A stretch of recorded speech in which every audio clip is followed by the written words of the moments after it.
Sid. Hello, lads. Hey, what's all this? It's a bird. Go on. I can see it's not an elephant. Don't be stupid, Sid. You can't get an elephant in a cage. I think he makes the joke. Oh. Excuse me. What sort of a bird is it then? A cockathree. Beg your pardon? A cockathree. Cockathree? Hey, you're one cocker too many.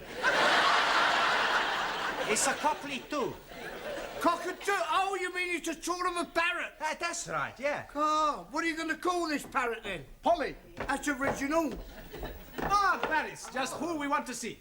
Oh, well, if it's tea on tick you're after, forget it. No.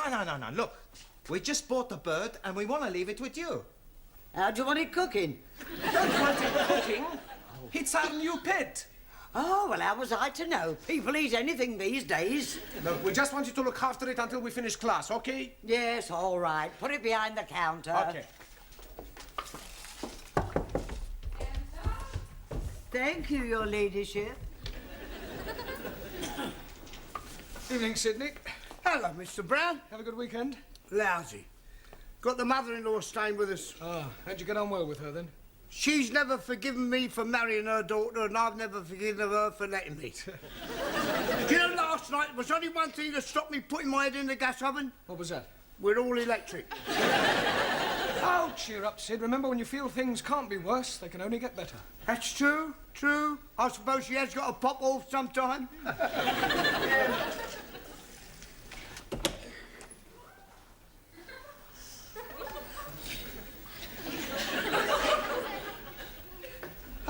Good evening, Danielle. Ah, bonsoir, Monsieur Brown. You're just the man I'm wanting. Me? Yes, can you help me? Well, I'll do my best.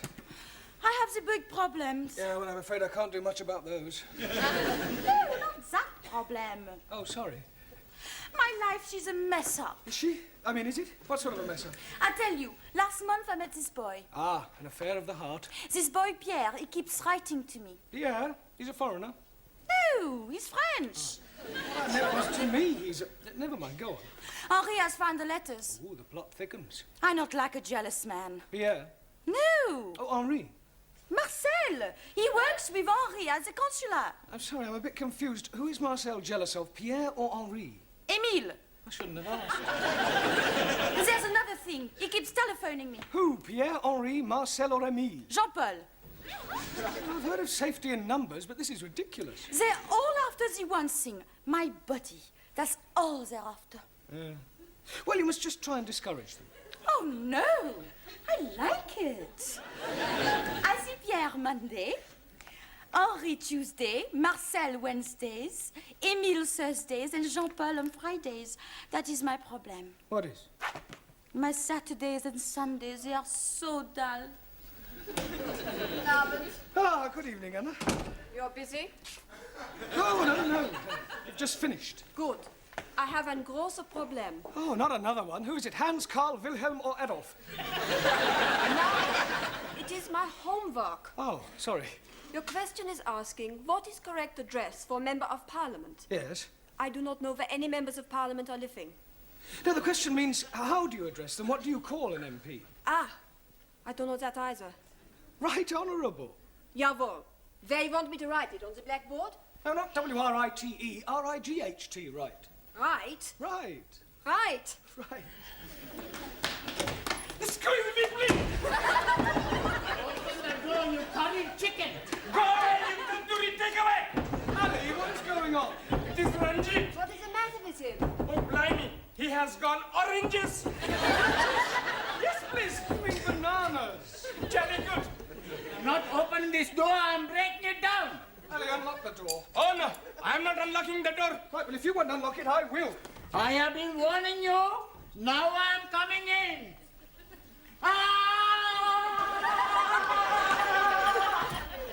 Ranjit, what is the meaning of this? The meaning is, some damn fool is opening the door just as I'm charging it. Mr. Brown opens the door. 1,000 apologies. Right, come over here, Ali. Now, what is all this about? That barbarian is calling me a hairy goat. Is this true, Ali? Yes, please. But this infidel is calling me the son of a cross-eyed camel. Not true. I am calling him an illegitimate son of a cross-eyed camel. Yeah, well, it's not good enough. Ah, you want me to be calling him something worse? I don't want anybody calling anybody anything. Whatever your differences are, kindly leave them outside the classroom. Now, sit down, the pair of you. Come on. Ah, Taro. Also, Did you have a good weekend? spend the weekend reading book by Charles Dickens. Oh, which book were you reading of? Which book were you reading? Oliver Twist. Really? Do you understand most of the words? Understand all words. What, even the Old English? No old English words in my book. Ah, must have been a revised edition. No. Japanese edition. I thought it was too good to be true. What's happening, Master Ji? Still knitting away. Oh, no. I am the knit cardigan. Yeah, what I meant was that you misunderstood what I was saying. And you are being misunderstood what I am being knit. Now, why don't we just forget the whole thing? Evening, Suli. Not good for me. Oh dear, what's the matter? I have lost my little lead book. Oh, good. I mean, bad luck. I look everywhere, but not find it. Does this mean you won't be treating us to any of the Honourable Chairman's quotations? Oh, no. No quotations by heart. Chairman Mao, he say, in every process there are number one. Thank you, Suli. Thank you. We know them. Ciao, everybody. Hello, boss. Only just made it. Sorry, boss. We had things to do. That's right. We just got a fantastic bird. Really? Does this bird have a name? Sure, Polly. In future, kindly refer to her as Polly and not as a bird. Okie dokie. She's gonna be very good company for us at night. Us? What do you mean, us? Well, we're gonna share her. One night she sleeps with me, another night she sleeps with Maxie. I don't think I want to hear anymore. Why? You not like birds? Well, let's just say I don't like sharing them. Hey, I fixed something for you. You give me a $5, we go get you a bird. Sure. What color you want? Oh, what colour is yours? Mostly red With a blue neck. and a green dress. Ah, the penny's dropped. Where? Polly is a parrot. Well, that's right. What do you think she is? An elephant? Doesn't matter. Sit down. What about the penny? Ignore the penny. Buenas tardes. One, you're late. Por favor. Never mind, por favor. You should have been here 5 minutes ago. Why? What happened? Silencio! Thank you. Sorry. Why are you late? I tell you. My boss where I work, he tell me about a horse who's going to win the big race tomorrow. Very clever horse. Talking horse. Why, horses don't talk. Si, senor. He told me he get the tip straight from the horse's mouth. That's just a racing term. Sorry.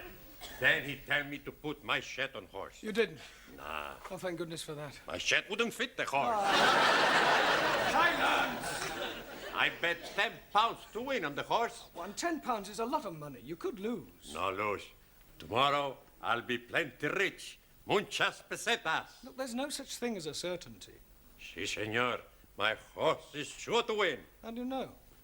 Easy, I tell you. Big race starts 2 o'clock, so right? Yes? Bookmaker, he tell me my horse starts at 10 to 1.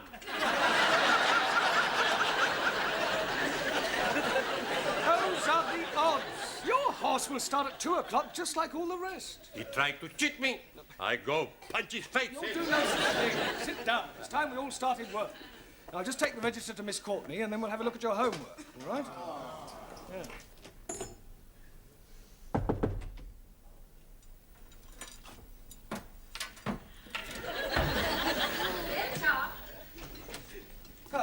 Miss Courtney, I brought the register. 2 absentees tonight, Ingrid and Zoltan. Oh, well, I've had a letter from your Hungarian student. Oh, has he gone sick? No, he's gone back to Hungary. Oh. Enter. Excuse me, Miss Courtney? Yes? What do you want? I'm Sheikh Al-Hamid, and I'm interested in your English classes. Oh, well, if you don't mind me saying so, your English is fairly good. Thank you. It is comforting to know that my years at Oxford were not wasted. However, I would like my personal chauffeur to join your class. Oh, I'm afraid that is quite impossible. It is midterm and students are not permitted to join halfway through a course.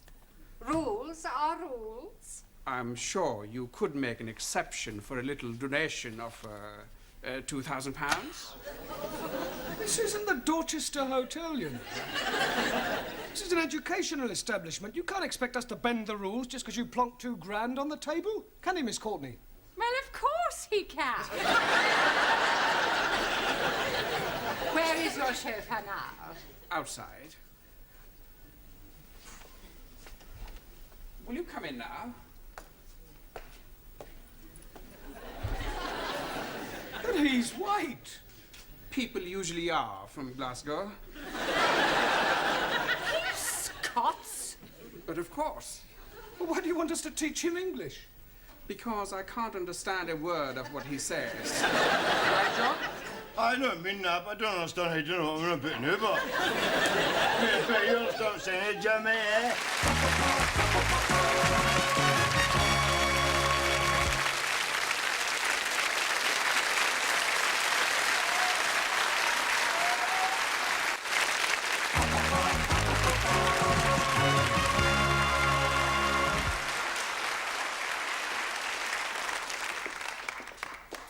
Hello, can I help you? No, don't suppose you can, mate. I've been told just go to hang about here. That's all bird and her 10 fudges said it going to do. I'm sorry, Miss Courtney, but I think the whole idea is ridiculous. I am supposed to teach English to foreign students. He sounds like a foreign student. Look, wouldn't it be far simpler for you to just get another chauffeur? No, I couldn't do that. You see, Jock's father gave his life defending my father during the war. I feel I owe him a living. Yeah, well, in that case, why don't you make him very happy and give him a job in your harem or something? Don't be stupid, Mr. Brown. Oh, I wonder if you'd mind waiting outside for a moment while Mr. Brown and I discuss this matter privately. Not at all.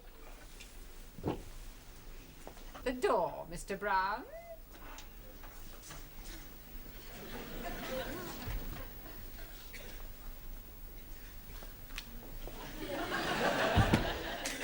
Now listen to me, Mr. Brown. You are a teacher of English, and it is your job to teach English no matter who or what your students may happen to be. Well, actually, as I Don't tried to tell you- interrupt. Now remember that the Arabs are extremely wealthy.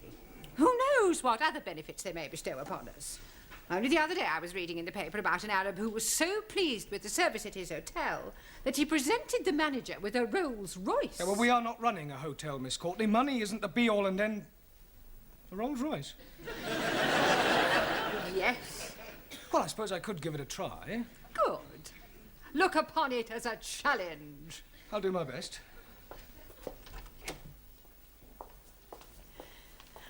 I wonder if you would care to join me in a cup of tea in the office, and then later on I'll show you round the school. How very kind of you.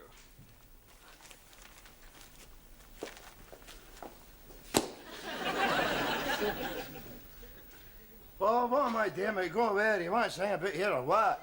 I'd like you to hang about. I'm going to try and teach you to speak English. Oh, don't it's all head up, son. See me no bother. Well, I'm not exactly jumping for joy myself. Huh?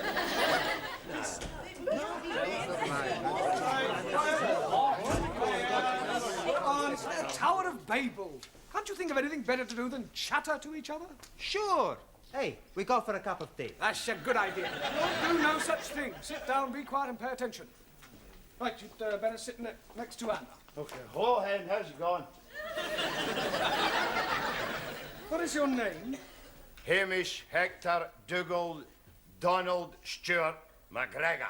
Well, I'll put you down as Jock. How do you like, Jim? Well, as you can see, we have a new student. You're all very lucky for helping me as one of you, you know what I mean? Or as you say yourself, oh, I renew, and all that haggis bashing nonsense. Oh, blimey! What language is he speaking? Believe it or not, it's English. He's right enough, you know, he's right enough. If that is English, what language is it that we are learning? Mr. McGregor is speaking in dialect. I thought you said he was speaking English. Oh, it's English, but with a dialect. Hey, I know all about them dialects. You do? Sure, I've seen them on television. Doctor Who and the dialects. No, that's dialect. Okie dokie. A dialect is a form of speech peculiar to certain areas. Now, tell them where you're from. I am a jock. What is jock? Oh, Master G, please. I am know what is jock. Good. Would you like to tell us all? A jock is be a funny story. Miller, that's a joke. Mr. McGregor is from Scotland, which is part of Great Britain. Great Britain is comprised of England, Ireland, Scotland, and Wales. No, What do you mean, no? not Wales in England. Wales in the sea. I'm talking about Wales, the country, at the end of the M4. Sorry, wrong number. I'm not quite sure what to do with you for the moment. Oh, well, it's just Sassenach and saying that case will just gang a wall, eh? Not going anywhere. Just sit down. For a start, you can concentrate on your diction. Well, I don't know what what are you saying? Well, for example, repeat after me. The fat black cat sat on the mat. The fat black cat's out of mark. No. Let's take each word separately. All right? The. Fat. The. No, not fat. Fat. Fat. Black. Black. Cat. Cat. Sat. Shut. On the. Mat. Mat. Good. Now try the whole thing. The fat black cat's out of mark. Now, well, you better just sit there and listen while I get on with the rest of the lesson. All right, David, ever please yourself, son. You're all right. What are you doing? Having a dram. Oh, you fancy a touch of stag's breath yourself, why, Ron? Certainly not. And I don't allow drinking in the classroom. Oh, see, well, help yourself to smoke if you feel like. No drinking and no smoking. God, it's worse than being in a kirk. Precisely. Right, now, if you recall, I asked you each to write a brief essay on your various beliefs. I hope you've all done so. Sully, would you like to read us out your essay? What I believe. Firstly, I not believe in religion. Excuse me, Sully. The subject was what you believe, not what you don't believe. Firstly, it is necessary to make platform on which intellectual thought can stand. When building house, it is necessary to make firm foundation. Excuse me, please. I'm not understanding something. Yes, Ali? What is it you're not understanding? I'm not understanding a word what she's talking about. I quite agree, Ali. Sully does rather tend to be dialectically verbose. Oh, blimey. Now I'm not understanding what you are saying. Point taken. Right, sit down, Ali. Thank you. Carry on, Sully, and this time stick to the point. I believe everyone is equal in eyes of state. I believe in Chairman Mao. I believe in dictatorship of proletariat and suppression of capitalism. Rubbish. Rubbish? Western world corrupt and evil. We him and paddle in your paddy field. I report you to late elections. Shut your gob. Kindly keep your remarks to yourself. Excuse, please. Yes, Terrell?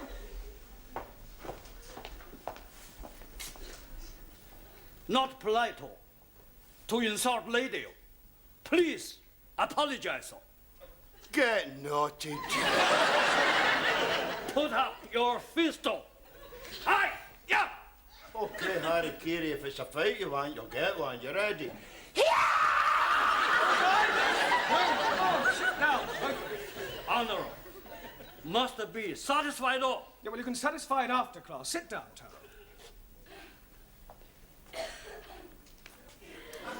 And as for you, I'd be obliged if you would keep quiet. Thank you, Sully. I'll read your essay later. Juan, Si, senor. would you like to read us your essay? So right. What I Believe by Juan Cervantes, para servirle. So far, so good, eh? Yes, come on, get on with it. So right, so right. I believe in one God, and I believe in Jesus Christ, Spiritus Sancto Dominus. Now, Jesus Christ, Spiritus Sancto, was the first Roman Catholic. Oh, what are you on about, you big chanter ass lad? Por favor, He was Jewish. por favor. Jock is trying to make the point that Christ was Jewish. No, he was a Roman Catholic. No, he wasn't. He was a Jewish. I punch you in your head. I'm kicking you up at the back side. And I kick you up the front side. And please be leaving something for me also. Okay, who's first? I'll deal with it. Right, sit down. As for you, if I have any more interruptions from you, out you go. All right. Not a word. Stum. Good. I go on, so right? No, Juan, your beliefs are just as controversial as Suli's. Por favor. No, it doesn't matter. Sit down. Yeah. Come on. We'll try you, Ranjit. I am believing that all men are being born equal. Oh, no. Jock, I have warned you. Oh, come on, Jimmy. I can't be expected to sit here and listen to Charlie Chapati claiming he's my... What is he calling me? Nothing, Ranjit. He's calling you Charlie Chapati. Ah, well, the same goes for you, take away Tommy. I'll give you a bunch of fiber. Come on, you can all go to tea break. Go on, tea break. And as for you, you can just kind of... Just go. Where is everybody going? Tea break. Well, do it quietly. Miss Courtney, I'm sorry. I'm afraid I can't do it. Can't do what? Put up with our Scottish friend. He's a disruptive influence on the rest of the class. Mr. Brown, I am afraid that you must. I have invited the Sheikh to meet the Board of Governors. He has promised to give us a new school hall. I don't care if he's promised to give you the Albert Hall. Forgive me, I couldn't help overhearing. Is there some sort of problem? No. Yes, I'm afraid I cannot put up any longer with this chauffeur of yours. He's rude, self-opinionated, and extremely unpleasant. And you can keep your Rolls Royce. What an extraordinary man. You better wait in the car. Okay, Gaffard, just hang about inside the motor now, eh? Right. That is a pity. I was quite looking forward to meeting your Board of Governors. And so you shall. But now that circumstances have changed. Well, circumstances may have changed, but the object of the exercise remains the same.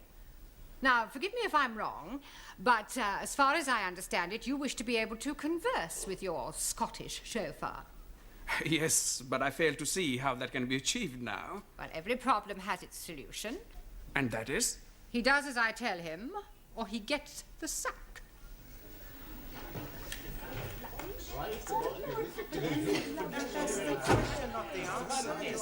Come along, everybody, sit down quickly. I shall be taking you for the rest of the lesson, and I won't stand for any nonsense. What has happened to Mr. Brown? Mr. Brown is in my office doing some private tuition. Repeat after me. It's a bra bricht, moonlicht, nicht, the nicht. It's the broad bricht, unlicht, nicht, the nicht. Very good. Try that.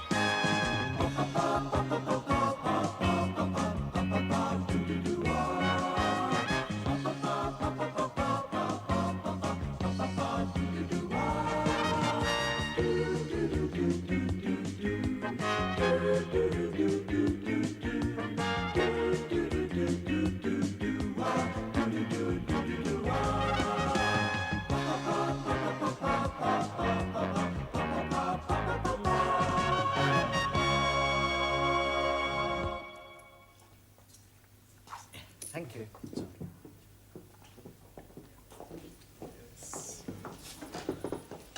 Hello, Gladys. Tea, no sugar. Tea, no milk. Oh. And how about you? Do you want your tea without milk or without sugar? Without tea. For me, it's coffee. You're in early tonight. Yeah, we come early to do the homework. Every class time we are getting it wrong, so we make a plan to meet here and do it all together. Plenty smart, huh? Here we are. I hope we are not being late. No, we just got here ourselves. You want a tea? Oh, thank you very much. Not now, mine. 1,000 apologies. Much better do the homework first, before Mr. Brownell arrives. That's a good idea. Okay, first question. Give a single noun to replace the following phrase. A person who has reached the age of 100. Anybody any ideas? Sure. Very old man. That's not right. Si, hombre. 100-year-old. Very old man. Now, we want the one word for someone who's at 100. Oh, blimey, I'm knowing that. Farouk. What is Farouk? My uncle. He's being 100 years old. That is not being the answer, you tandoori tweet. All right, Punjabi prawn. You tell us the answer. Centurion. That sounds okay to me. Okie dokie. Everybody put down centurion. Next question. Right. Give the past tense and the past participle of the following verbs. Cling. Clunk. That's right. Clunk. But that's the past tense. Now we want the past participle. Cling, clung, Clang. That's right. Oh, blimey. Mr. Brown will be surprised when he find out how clever we are. Next question. Past tense and past participle of the word fly. Flood. No, not the flood. Flied. That's better. Flight. We want one more. We get fly, flied, fleed. Okay. Hey, we must do the homework like this every time, huh? And the next question. Give opposite in meaning to following nouns. Disappointment. That appointment. With due respect, opposite of disappointment is joy. Okie Tokyo. Can I have some milk, please, Gladys? Hey, Daniel. What you got in the pram? A bag of the potatoes. Now potato.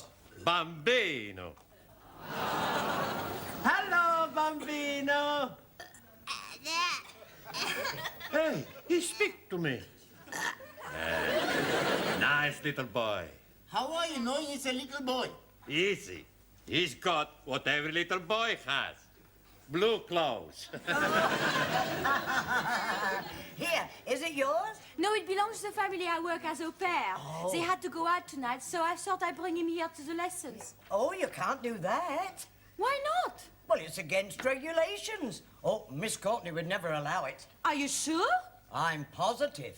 But what am I going to do? I don't want to miss my classes. Well, I'll tell you what I'll do. You can leave him here behind my counter and collect him when you go home. Thank you, Gladys. Oh, don't mention it. See you later, boys.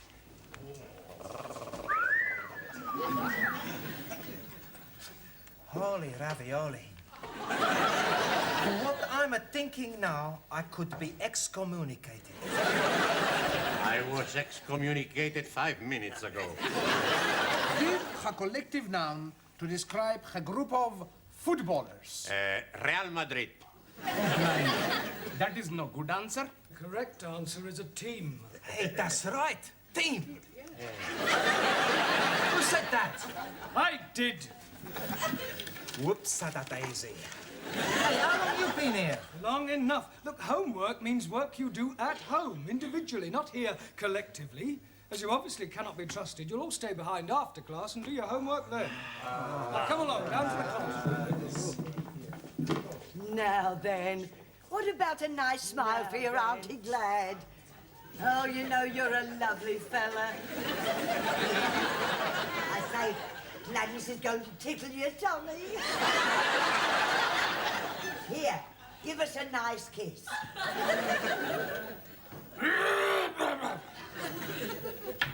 Oh, hello, Sid. Gladys, look, what you do is your own affair, but I shouldn't let Miss Courtney catch you at it. No, what do you mean? I heard you. Oh, I'm doing it as a favour.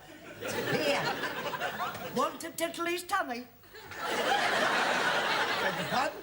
Tickle his tummy, he likes it, look. Oh, it's a saucepan lid. A little nipper. It's Danielle's. I'm looking after it for her. Yeah? Good night. He's a lovely little fella. How are you then? Goody, goody, goody. Goody. He bit me. Come along, everybody. Places, please. Quick as possible. Thank you, Juan. Right, now that we've lost Zoltan and Ingrid, I suggest we fill up these empty places. Jamila, would you like to come back to the front? No, Master Ji. I am very happy to be seated backside. Taro? Japanese philosophers say, a person who's in front, Lionel, more likely to get shot at. How so? Ali and Suli, why don't you come out here then, all right? Jolly good. Right, now, tonight, by way of a change, we are going to do a crossword. Now, do you all know what a crossword is? Good. Well, I shall ask you each a clue and hope that I get some correct answers. We'll start with you, Juan. Sí, señor. One across, the feminine of horse. Por favor. The feminine of horse. You've heard of the word horse? Ah, sí, sí. Sore throat. No, that's horse. Ah, it's all right. Now, come along, the feminine of horse. Lady horse. No, anybody know? Yeah, feminine of horse, mare. Well done. Excuse me, please. Yes, Ali? I am thinking mayor is not feminine. Yes, it is. Oh, no. Mayor of London is most definitely masculine. That is a different sort of mare. That's M-A-Y-O-R. Jolly good. Ranjit, 3 across, not down. I am knowing it is not down because you are saying it's across. Not down is the clue. 1,000 apologies. Well, what is the answer? No, what is not the answer? The answer is up. Thank you. Right, Giovanni, 6 across, a punctuation mark used to indicate antithesis or quotation. Ask me another. Come along, think. I'll give you another clue. It's not a comma, but it begins with a C. Question mark. Don't be ridiculous. Anybody know? Colon. Good. Colon. O-L-O-N. Right. Ali, 7 across. A word used to describe a set of 4 musicians. Beatles. No, not a group, although the Beatles were one of these. Oh, blimey. Think. If you have a cake and you cut it into 4, you then have 4... Pieces. Yeah, but what is each piece called? A slice. Water. Jolly good. Now, what do we call 4 musicians? Anybody? Quartet? Good. Quartet. Well done. R-T-E-T. Right. Suli, 8 across, to tell an untruth. To spread decadent Western propaganda about glorious Republic of China. Yeah, well, the correct answer is lie. Same thing. So that's a matter of opinion. L-I-E. Right. Jamila, 1 down, the plural of mouse. Mouses. Oh, no, Jamila, think. Look at the board. It's M blank C blank. Any idea? No, Master G, I am also be blank. Mice. Ah, Mickey. Mickey. Ah, Mickey Mouses. Mice. Sorry, Master. Right, Taro. Also, 2 down, to consign or dismiss to an inferior position. Do you know the answer? not knowing. Question. Look, if a football team finish at the bottom of the league, then it means that they are... Very bad team. They get relegated. So the answer to 2 down is relegate. Right. Max. Yes, Bosh. 4 down, the opposite of wealth. Skint. No. Broke. No. If you are very poor, what state are you in? Desperate. Mr. Brown, can I speak to Danielle outside? Yes, if you must. It's very personal. Oh, is it? Quiet. What's the matter? The baby's done a bunk. Is that the same as doing a pooey? No, he's gone. Gone? Yes. Gladys went into the ladies. When she come out, there he was, gone. That is impossible. Well, if you don't believe it, come and have a look for yourself. But if he's not there, where can he be? I haven't got the faintest idea.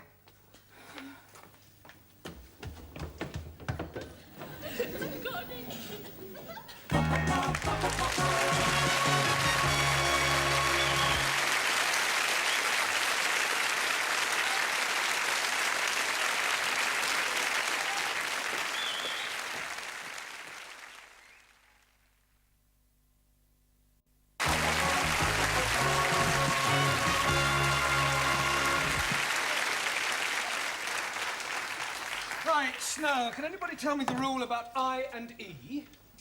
Jamila? I before E, excepting after C. Very good. Juan? Si, senor. You are not paying attention. Si, plenty attention. All right, what did I just say?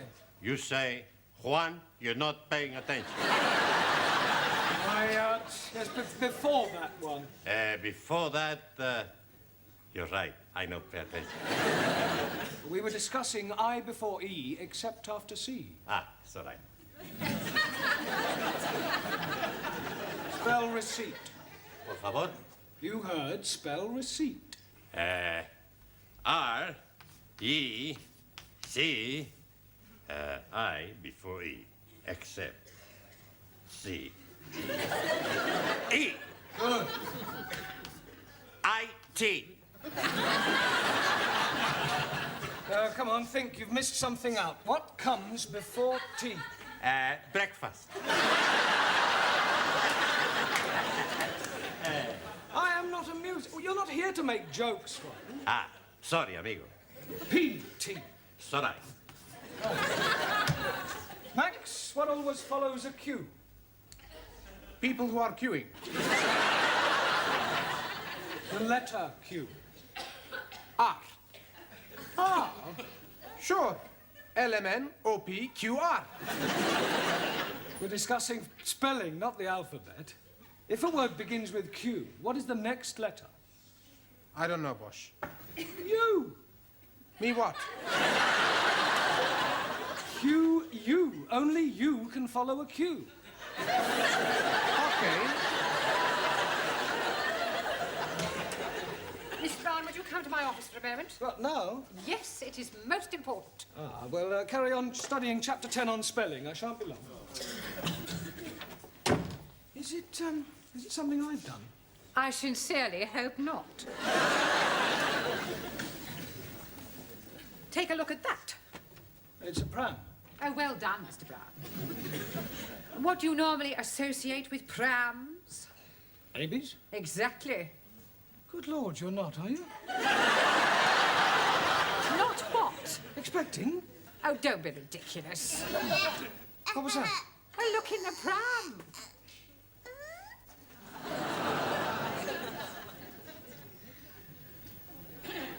It's a baby. Well, it's certainly not a cocker spaniel. No, you mustn't worry, Miss Courtney. I beg your pardon? These things happen even in the best families. There is no shame these days in being an unmarried man. Oh, you silly little man, it's not mine. I found it in the canteen. I have spoken to Gladys, but she denies all knowledge of it. The poor little mite has obviously been abandoned. Oh, how Dickensian. I can only assume that one of the students from this school has deliberately abandoned that baby on our doorstep. I thought you said it was in the canteen. Oh, that's just a figure of speech, Mr. Brown. Now, I shall ask all the teachers to question their respective classes in an effort to discover the guilty party. OK, I'll go and question my... Oh, no, you won't. You will stay here and look after the baby while I inform the rest of the staff. What?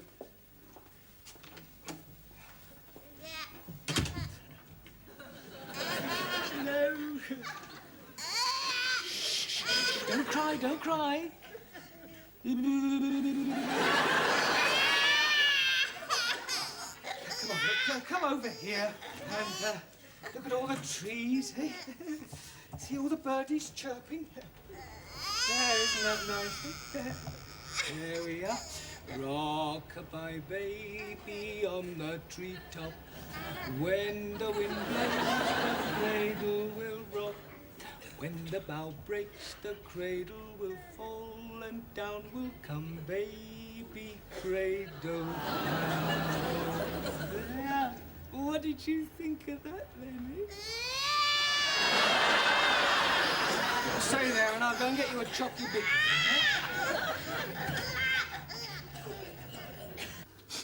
What am I going to do? Not to worry. We find him for you.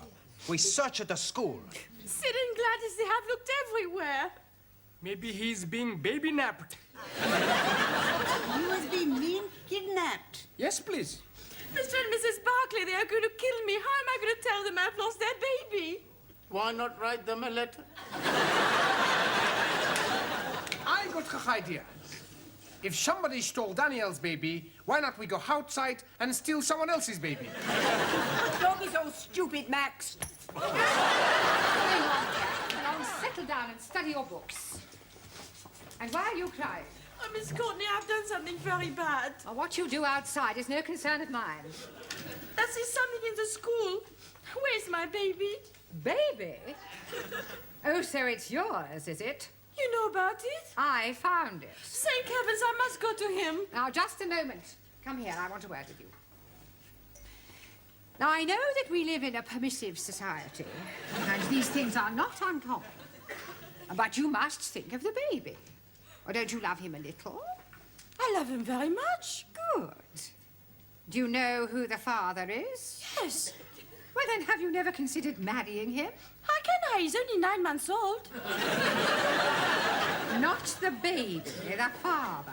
I don't think his wife will be very happy. He's a married man? Yes. Oh, well, that's typical. They don't care who they get into trouble. It wasn't his fault. It was his wife's idea. Heavens, how awful. Do your parents know the situation you're in? Yes. Well, surely they don't approve. Certainly. Next year, my sister is coming to England to do the same.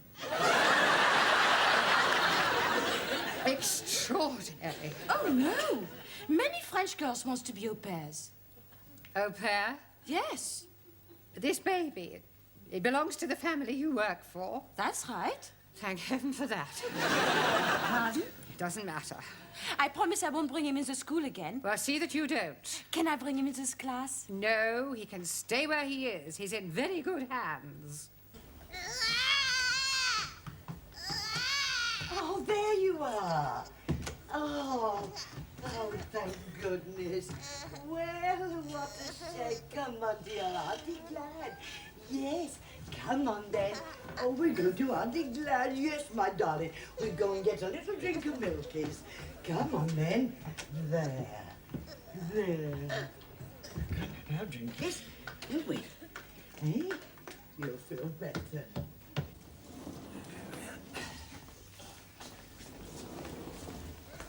Oh, at least he stopped crying. Perhaps he's dozed off. Here we are then. Here's a chocky bicky for you. He's gone. Perhaps he's nipped out for a walk. He's too young to walk. He can just about crawl. Well, he's got to be here somewhere. Well, where? I don't know.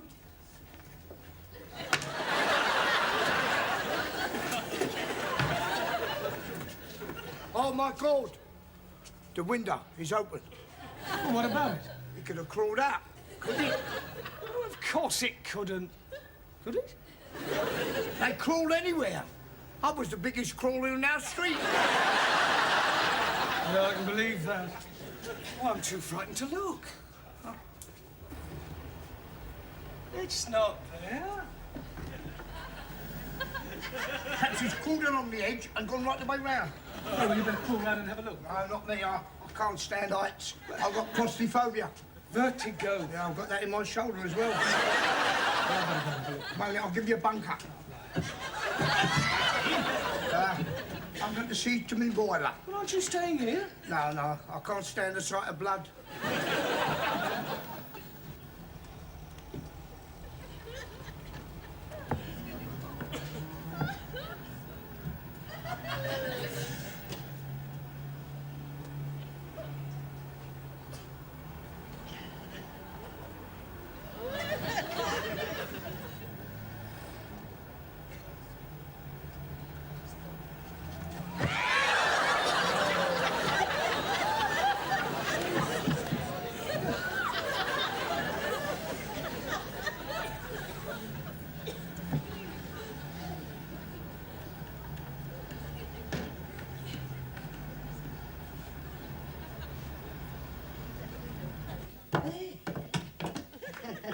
Gladys, what are you doing with that baby? Well, I took it for a drink of milkies. Well, wait here a minute. Oh, very well.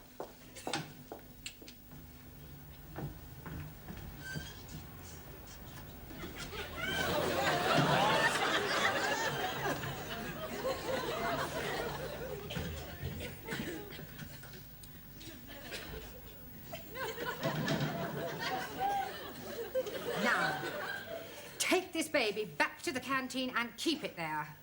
I never want to see it again. Oh, very well. Oh, my baby, is he all right? Yes. I'll take him to the classroom. Oh, no. Miss Courtney said I have to keep him in the canteen. Oh, no. I'll not take the chance of losing him again. Yeah, well, please yourself. See. He did it then. Yeah. Who did what? Mr. Brown, he saved the baby off the window ledge. What are you talking about? The baby's never been on the window ledge. No? No. Well, Mr. Brown is.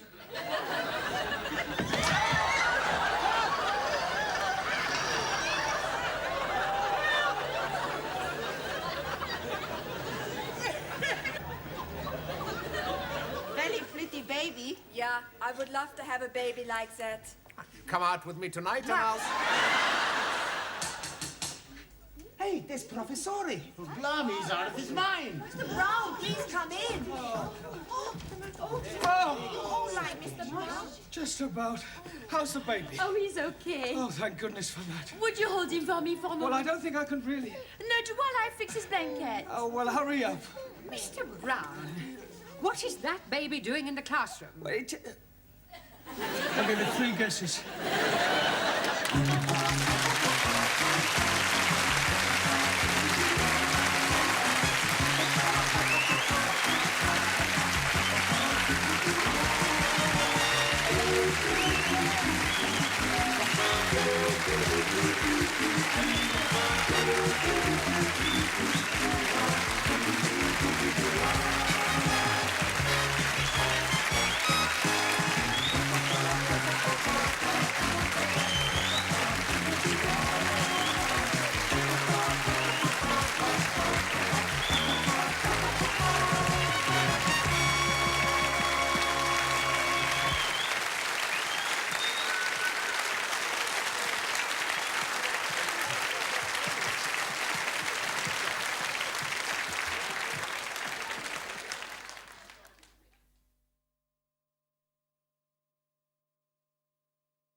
Cervantes. Buenas tardes, señora.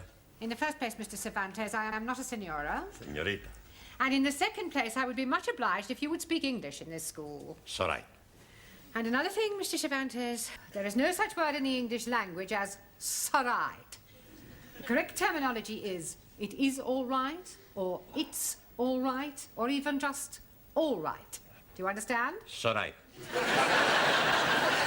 I give up. Whatever is the matter? I'm going to be sick. Well, not here, I hope. My stomach, she's downside up. Well, for heaven's sake, why don't you go and see a doctor? I am going tonight after lessons.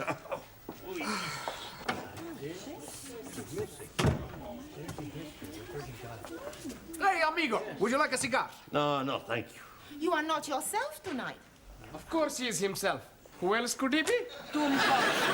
Suli means something is wrong. She's right. What is it, one? I am going to be sick. Holy ravioli. You change your religion. Hey, the Pope's not gonna like that. I am welcoming you like a brother, but first you must be wearing the turban. What's the matter? You all crazy? I am sick in my stomach. Perdón, perdón. I am going to see if I have fever. In Japan, yes, we take temperature from different places. We not put thermometer in mouth. I am not want to know where you will put thermometer. We put under. Good evening, class. Come on in your places, everybody. Thank you. Oh, something the matter, one? What? He's a say he's not feeling very well. Oh, really? What's wrong? Sorry, what did you say? He's a say stop asking the stupid questions. He's got a thermometer in his mouth. Have you got a temperature? What? Un momento. Santa Madre! What is it? I am dead! Don't be ridiculous. See, I have no temperature. You're looking at the wrong end. It's all right. What is it? 98.4. I am dying! Well, that's normal. Hey, maybe that thermometer is not working. Yes, it is. And up to now, it's the only thing that's working in this classroom. Now, sit down. Yes. You tell me I was sick.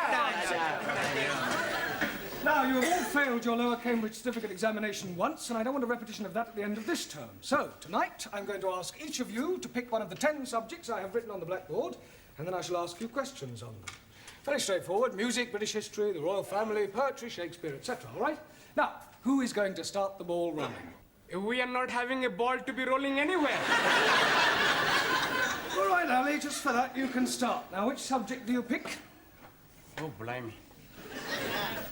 Television. Television. Right. Who is known as the father of television? Eamon Andrews. Logie Baird. Oh, blimey. I'm seeing him last night with his little friend, Boo Boo.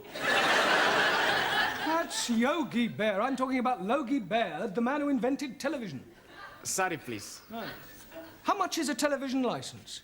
I'm not knowing. I never buy one. I hope you realize you can get into serious trouble for not having a license. Please tell me something. The money for license is for BBC, yes? Yes. Then I'm jolly okay. I only watch ITV. It doesn't work that way, Ali. You still need a license. Now, Anna, which subject would you like? The royal family. The royal family. Right. Who is the Prince of Wales? Harry Seacombe. Prince Charles. Yeah. Which recent King of England was never crowned? Edward, Duke of Windsor. Good. Max, pick a subject. British politics. British politics, right. Where does the term Gladstone bag come from? Mrs. Gladstone. Gladstone bag is the name given to a bag made popular by one of our prime ministers, William Ewart Gladstone. Sorry, boss. I'll ask you another. What function does the mace have in the House of Commons? They have the mace. Yes. To eat the cheese. That's mice. Maybe I pick another subject. Maybe you just sit down. Okay. Daniel, let's see which subject you prefer. I prefer the subject of love. Yes, I'm sure you do, but that is not written on the board. So would you please pick one that is written down? Okay. Shakespeare. Shakespeare. Right. Who was Shakespeare's wife? Mrs. Shakespeare. Very clever, but what was her maiden name? I do not know. Anne Hathaway. Can you name 3 of the plays Shakespeare wrote? Romeo et Juliet. Good. As you like it. One more. I do not know anymore. I'll give you a clue. King Kong. Lear. Yeah. Taro? Also, Which subject do you choose? poetry. Poetry. Right. Who wrote Upon Westminster Bridge? Not know. But seems funny play to write. It's a poem by Wordsworth. I'll ask you another. Who wrote To a Field Mouse? Sounds like a man who is crazy in the head. It was written by Robert Burns over 200 years ago. Jamila, pick a subject. The Bible. The Bible. Right. Who was Samson? Victor Mature.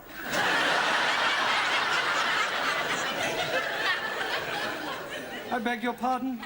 He was being telly last week in film. Well, never mind the film. Who was he historically?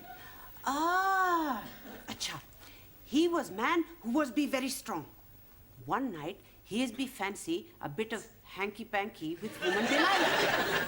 So, he is be hanky-pankying and she is be ask him how he is be very strong. And he is be tell her it is in his long hair.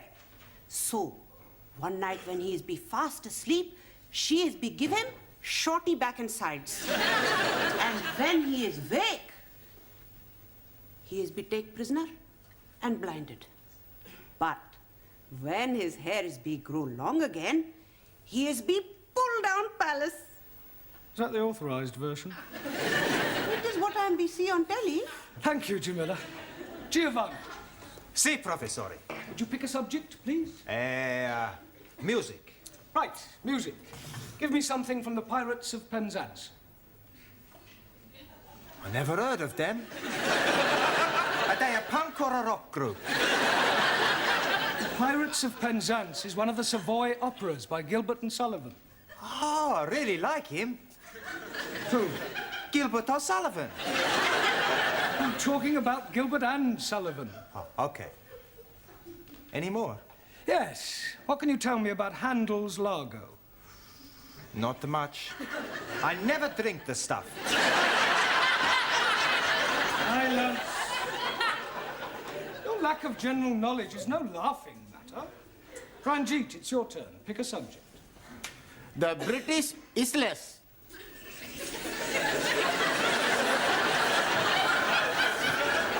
Isles.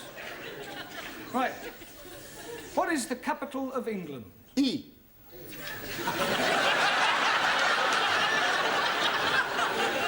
I'll rephrase that. What is the capital city of England? London. Correct. Can you name 3 English counties? Oh, dear me, I am not knowing any English counties. Not one? No, the only county I am knowing is the county of Monte Cristo. That's count. 1,000 apologies. Right, thank you. Suli, your subject, please.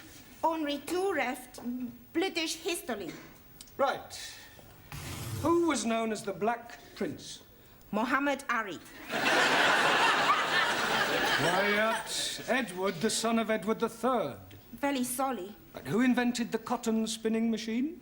Chang Hoi Fang. Wrong. Sir Richard Arkwright.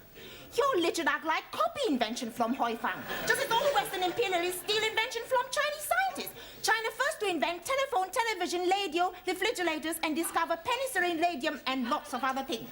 Rubbish. No. China not invent rubbish. No, some of them just talk it. Juan. Si, senor. I pick subject. Yeah, well, There's only one left. It's Hobson's choice. No, Hobson's choice. British custom. Well, that's what I meant. Do you know anything about British customs? Plenty. Oh, good. First, you have green or red. Green or red what? British custom. If you have something to declare, you go on the red. Nothing to declare, green. No one. See, I know. No, the question is not about those sort of customs. It means the things that we British do that are peculiar to us. Ah, speak English. Well, a little more than that one. Look, I'll give you an example. November the 5th, Guy Fawkes Day, is something we celebrate only in Britain. Ah, any more? Yes, afternoon tea, cricket, the boat race. Good. Any more? Bobber Job Week, Chelsea Flip.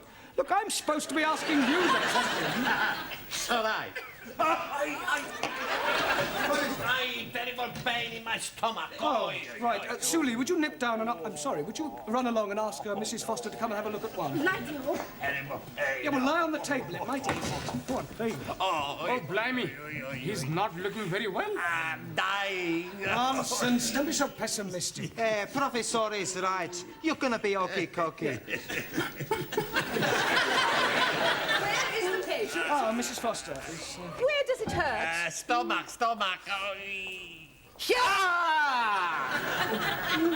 Better get him to the hospital. I think that this man has appendicitis. Are you sure? Mr. Brown, I was a senior sister for several years. If this man is not attended to very quickly, it could prove fatal.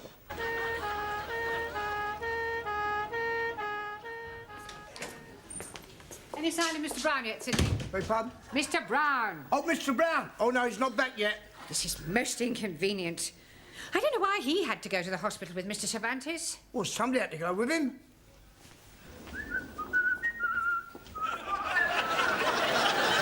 Come back. Don't tell me they've taken your appendix out already. No half operation. Not necessary. Oh, so you didn't have appendicitis after all? No. Pain was caused by abundante tortilla. Well, that sounds serious. What is it? Too much eating. Perdón. And where is Mr. Brown? He no come back. What do you mean he no come back? When we leave hospital, we come down the step, and Mr. Brown, he missed just one step, and he break his leg. How could he possibly break his leg if he only missed one step? Stepped he miss, top step.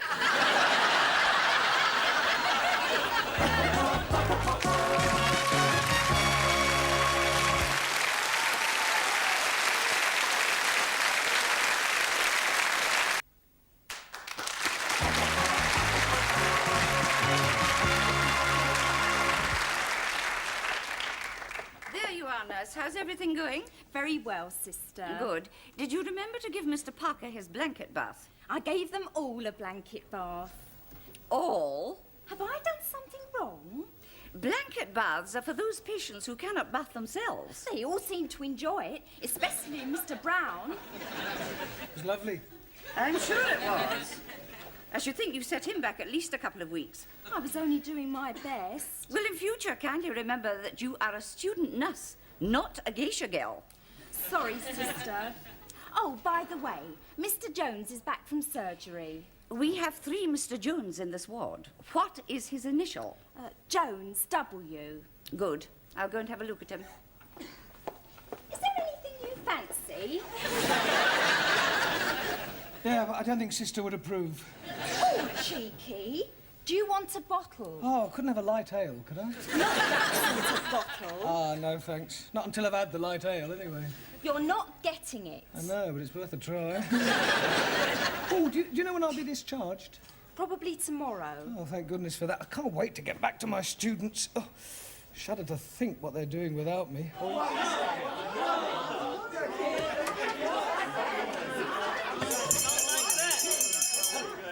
along now, settle down.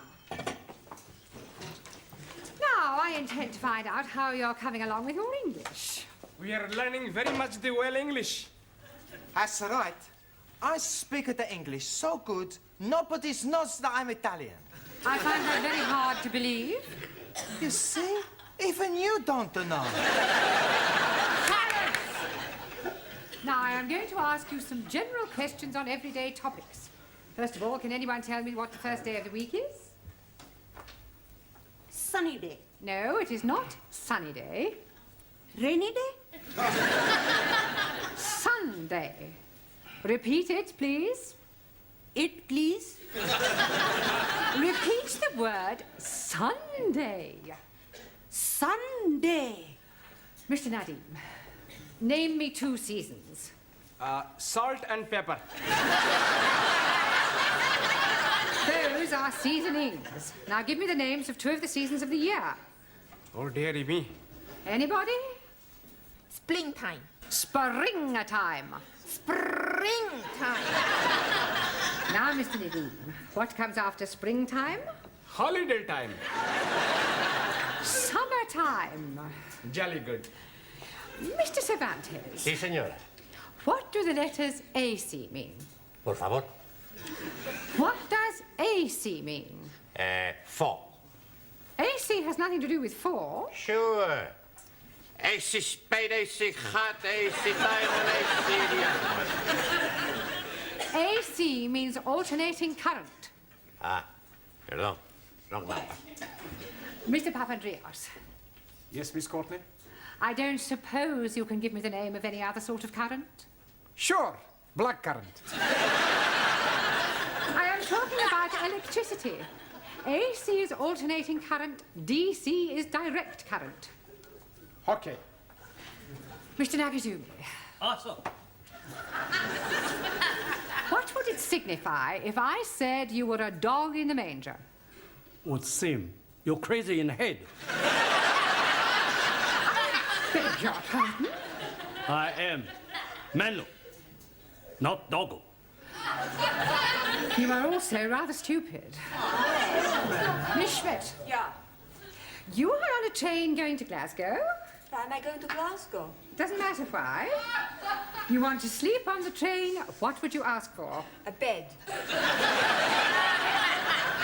You would have a berth in the sleeping car. 9. Beg your pardon? How can I have a berth when I'm not pregnant? Are you serious? Wow. I save myself for when I meet Mr. Right. For your information, Miss Schmidt, a berth, B-E-R-T-H, is the name given to a bed on a ship or a train. Entschuldigung, you must think I'm very stupid. That is the most sensible remark I have heard in this classroom so far. Mademoiselle Favre. Oui, Mademoiselle Courtney. Where is St. Paul's? St. Paul's what? St. Paul's Cathedral. I do not know. It's somewhere in London, I think. It is near Ludgate Circus. Have you ever been to Ludgate Circus? No. But I have been to Billy Smart Circus. You're absolutely hopeless. Doesn't anybody know anything? Yes, please. I am knowing lots of things. Are you? Absolutely. Do you know what a Philistine is? Most certainly. It is medicine that is fortifying the over 40s. It is nothing of the sort. 1,000 apologies. You are all Philistines. Oh, no. I'm Pakistan. Go to tea.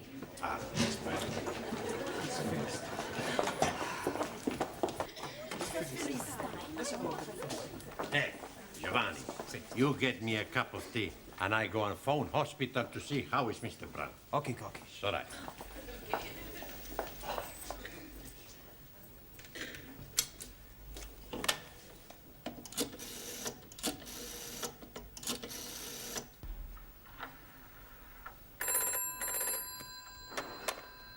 Men's orthopedic ward, Sister King.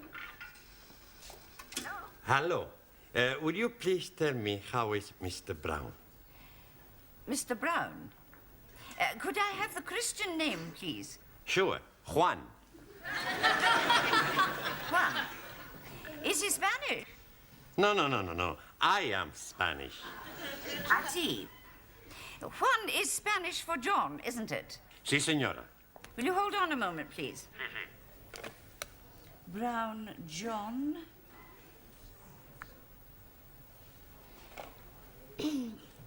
Are you a relative? No, just a friend. Well, I'm afraid I have some rather bad news for you. You mean Mr. Brown is worst? He had a heart attack during the night. Oh, Santa Maria. You mean Mr. Brown is dead?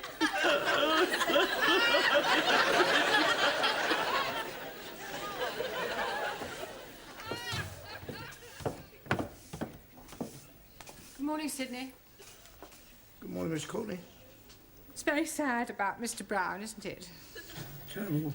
I thought you might have gone to the funeral this morning. No. I've got far too upset. I know what you mean. It's so tragic. Taken so young. It's terrible.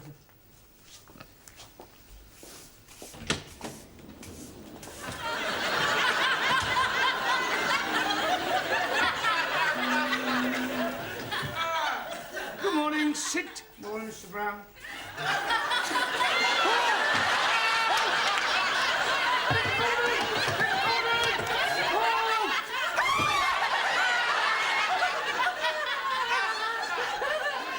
What is going on? What are you doing? You're dead! Really? Nobody told me about it. It is you, isn't it? It is you! Of course it's me. What's his name, the Spanish fella? He phoned up the hospital and they said you was brown bread. Brown bread? Dead! Well, I can assure you I am very much alive. Then whose funeral have the students gone to?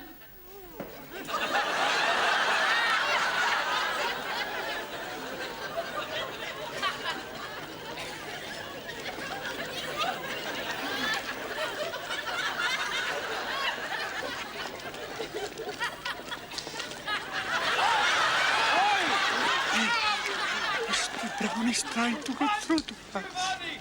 I heard it as well. We need to do something. Max! Hey! It's the boss!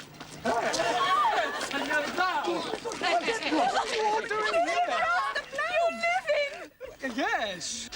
Praise be to Allah. Harold Glad. You're not dead. Panko, are you? Masterji, who is the man in coffin? Well, I expect it's another Mr. Brown. We must be making big celebration. Yeah, why we not go to the pub? Righty ho. Here. I'll second that. Hey, I push you. No, I push a professor. Listen, you. I pushed him here and I pushed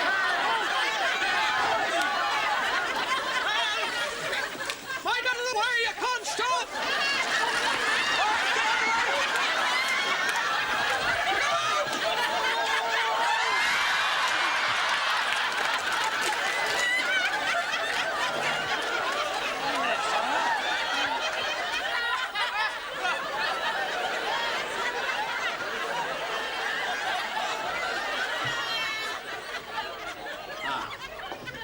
Buenas tardes. Go away. You don't mean that. You want to bet? We bring you some flowers. Oh, Juan, you shouldn't have spent money on flowers for me. I no spend money. We already bought them for your funeral.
Okay, everybody.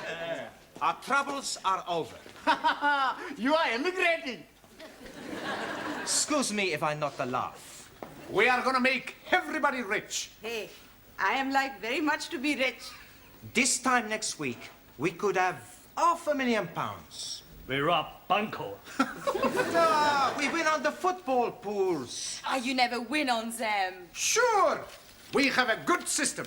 All we gotta do is pick 11 matches. That gives us 220 lines. Well, we're bound to get one line right. All right. How much we each be paid? 20p each. Okay, I pay. Now pick the match you think's gonna be a scoring draw.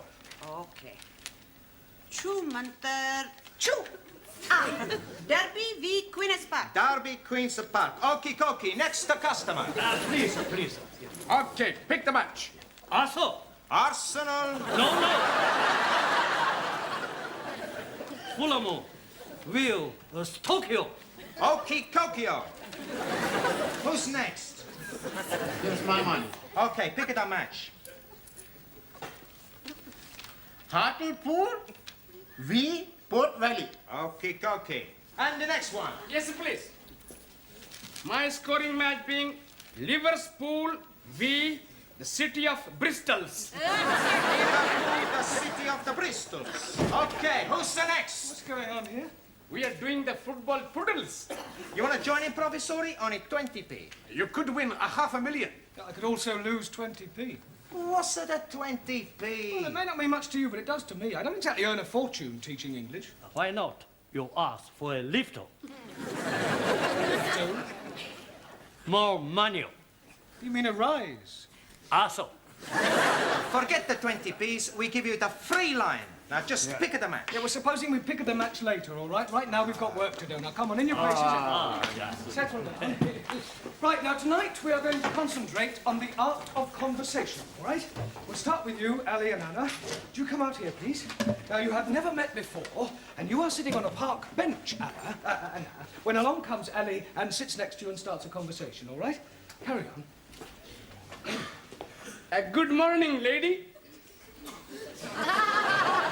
Come along, Anna, say something. I never speak to strange men in the park. Very commendable, but let us assume that this time you do. Start again. Good morning, lady. Guten Morgen. It is being a very nice day. Ja? Anna, this is supposed to be a conversation in English. Up to now you've said Guten Morgen and Ja. Would you try and speak in English, please? Start again, Ali. Good morning, lady. Good morning. Oh, blimey. It is being a very nice day. Yes. It is nice weather. Yes. It was also very nice weather yesterday. Yes. Perhaps it will also be nice weather tomorrow. Yes. Or perhaps it could be raining. Yes. Perhaps it could be raining. Yeah, all right, that'll do. Thank you, both of you. Absolutely scintillating. Right, Juan. Si, senor. Would you come out, please? Right, now you are sitting in a restaurant. Spanish restaurant. Yes, if you like. When Suli enters. Perdón, senor. What is a Chinese girl doing in a Spanish restaurant? She likes Spanish food. It's all right. Right, the restaurant is crowded, but there's an empty seat at Juan's table, all right? Juan, what are you doing? I was leaning on the table. Yep. Carry on. Excuse, please. This seat taken? No, you sit. You sit. Thank you. Allow me to introduce myself, Chung Su Lee. My name is Carlos. Juan, what do you mean, Carlos? I never give my right name when I pick up that name. Plenty smart, You're not supposed to be picking her up, just having a conversation. Hold on. You want a drink? I don't link. Bad for liver. Cigarette? I don't smoke. Bad for lungs. I bet you're not married, eh? You are very lewd. What's the matter with you? I just make a joke. What do you want to talk about? We could discuss whether dictatorship of proletariat better than dictatorship of bourgeois capitalists. We can't do that. Why not? Because I don't understand what you're talking about. Suli, does every conversation have to be a political rally? Chairman Mao, he say, we must try and use every opportunity to spread socialist doctrine amongst unenlightened Yeah, well, I'd be grateful if you would keep Chairman Mao out of the classroom, all right? Thank you, both of you, all right? Now, Max and Danielle. Would you come out, please? Right, now let us assume that you're at a party and you've just been introduced to Danielle. Now use your imagination and make a conversation.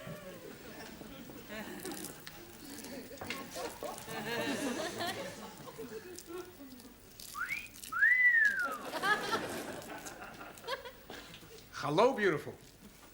Hello, gorgeous. Hey, this party not very good, eh? Why not we go somewhere else? D'accord. Let's go back to my place. Okay. It was a short conversation. Mr. Brown, there's an old geezer wants to see you. He's sitting in the canteen. What does he want? I don't know, but he said it's very urgent. Oh, very well. Right, while I'm away, you can do some exercises. Hey, I know plenty exercise. 1, 3, 4, 6, 7, 9, 10, 24. Oh, not those sort of exercises. Exercises from your books, page 120. Sorry, wrong number.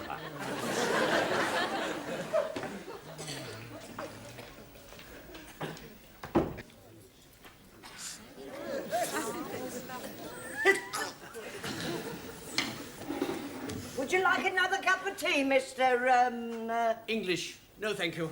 Oh. Oh, you know, you do remind me of my husband. Really? Yeah, just before he died.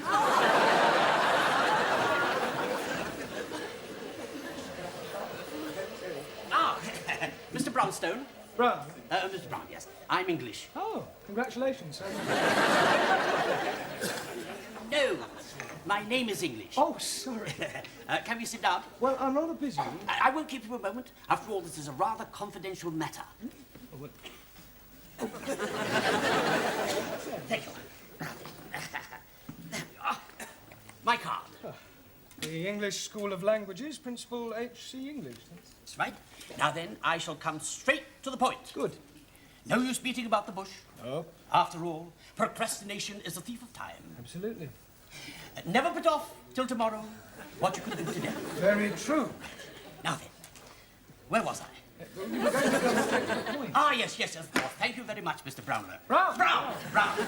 Yes. Well, now, you see, our teacher of English for foreign students has left us rather hurriedly, and I want you to take his place. Oh, you're offering me a job.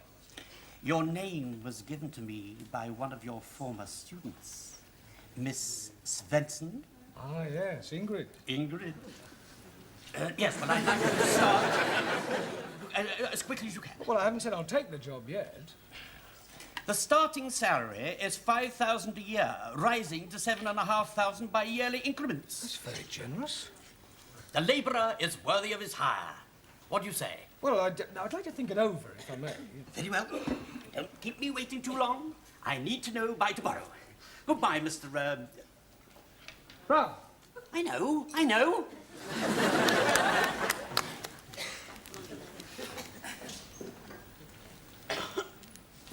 Bad news, Mr. Brown. Oh, on the contrary. I've just been offered a job at $5,000 a year. That's nice. Hey, are you going to take it? Well, I said I'd think it over. I mean, after all, money isn't everything. Oh, that's true. Such a thing as job satisfaction. Yeah. That's something money can't buy. No. So I've decided what to do. You're going to stay here? No, I'm taking the job.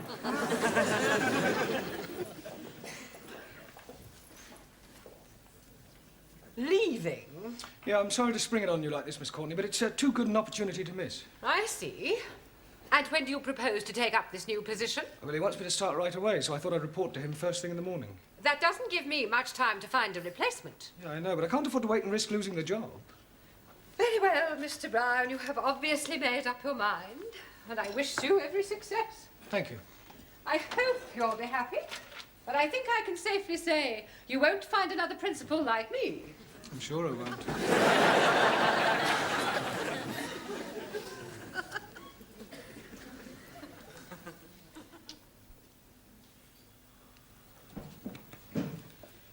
Right, time's up. Would you leave your books on my desk? But before you go, I've got something to tell you.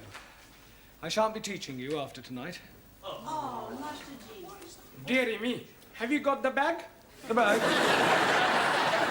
Yes, please. Has Mr. Courtney given you the bag? You mean the sack? Jolly good. So I shall be leaving for a better job. We are being very sad to be losing you. I shall miss you very much. We shall all miss you.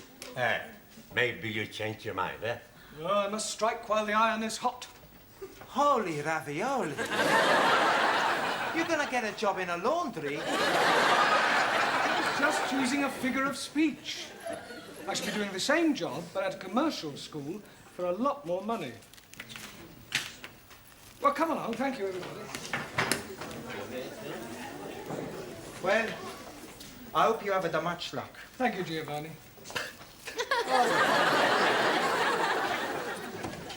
Amigo, tell us again, please. May your days be filled with happiness. Yours too. Auf Wiedersehen. Anna. May Allah watch over you. You too, Ali. Jolly good rat, comrade Brown. Au revoir, Monsieur Brown, et bonne chance.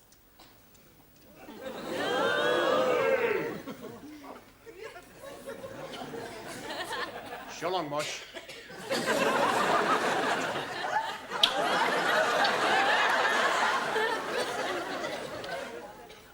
Goodbye, Master G. Jamila.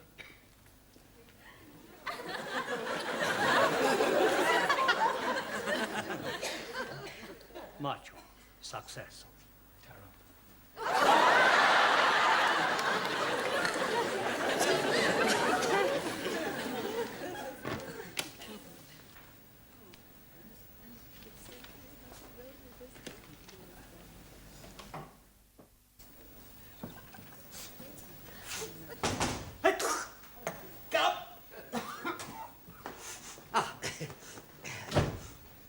Good morning. Morning. What can I do for you? I'm Jeremy Brown, English teacher.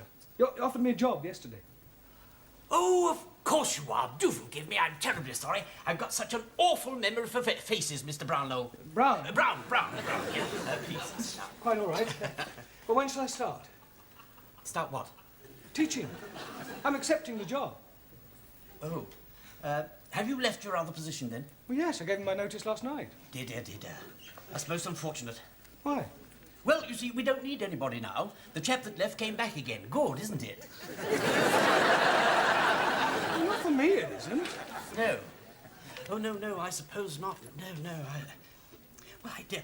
What will you do now, Mr. Brownstop? Brown? Brown. Well, there's only one thing I can do. What's that? Which way's the nearest unemployment exchange?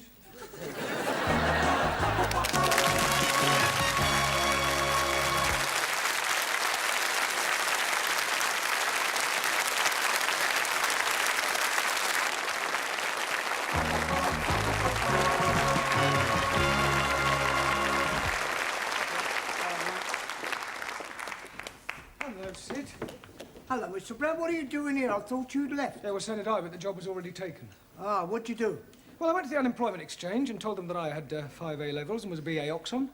What'd they say? Offered me a job as a road sweeper. Here, have you ever worked on the market? So I could get you a job, you know. Yeah, doing what? Oh, are you any good at the bunny? What bunny? The bunny rabbit, the rabbit and pork, the spill, the chatter. Oh, the talk? Yeah. Oh, what would I have to rabbit about? Oh, well, look, hold that and I'll give you a rough idea. Now, you've got a stall in the market, you see, and you've got the people around you. And you say, now, come here, I'll tell you what I'm prepared to do.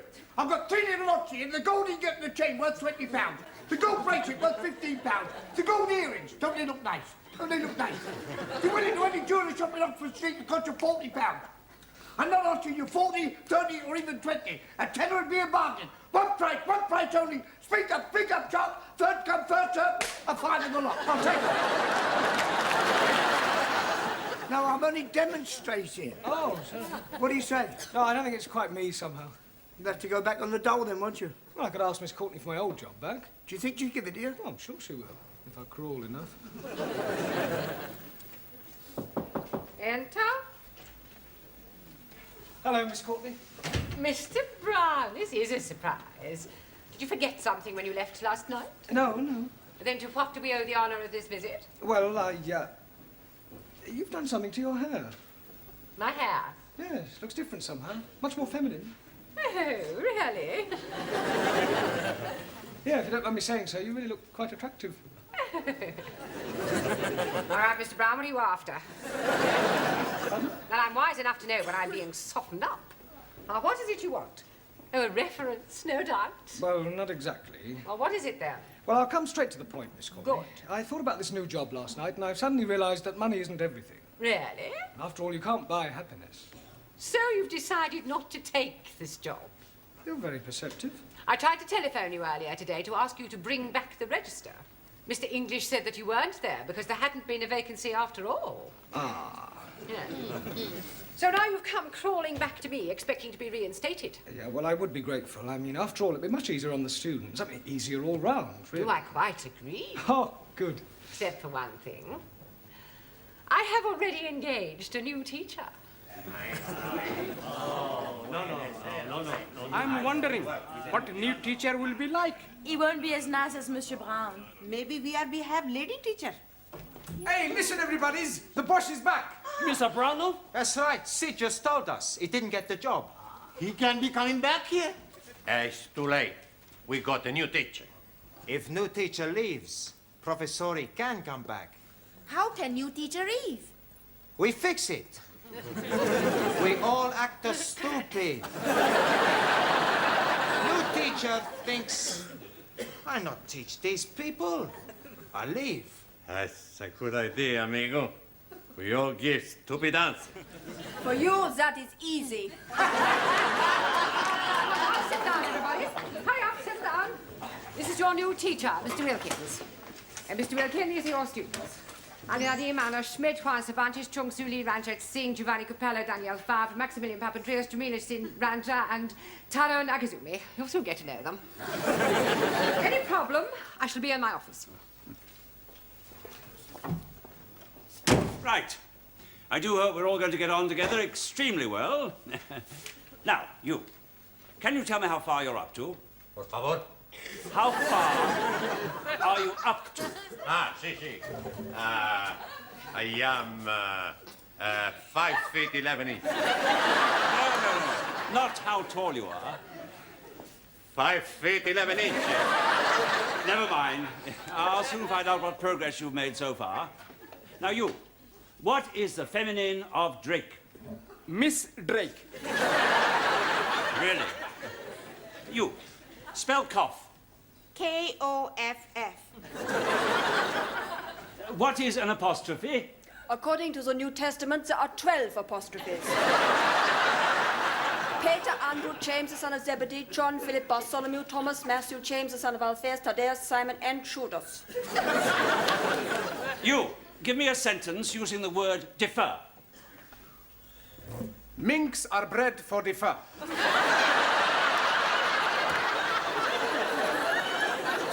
You. Explain the meaning of the phrase, to bury the hatchet. To chop someone's head off. You. Complete the following proverb. People who live in glass houses should get undressed in the dark. Explain what is meant by a circular letter. Most certainly.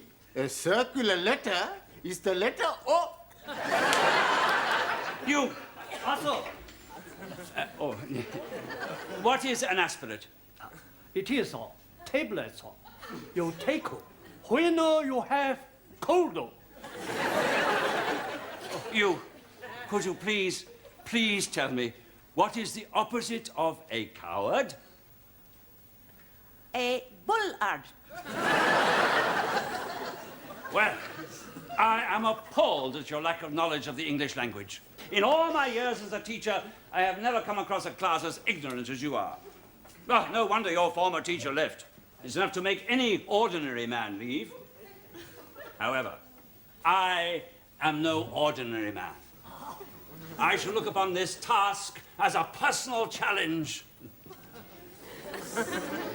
I'm going to teach you all English if it takes me a lifetime. Now.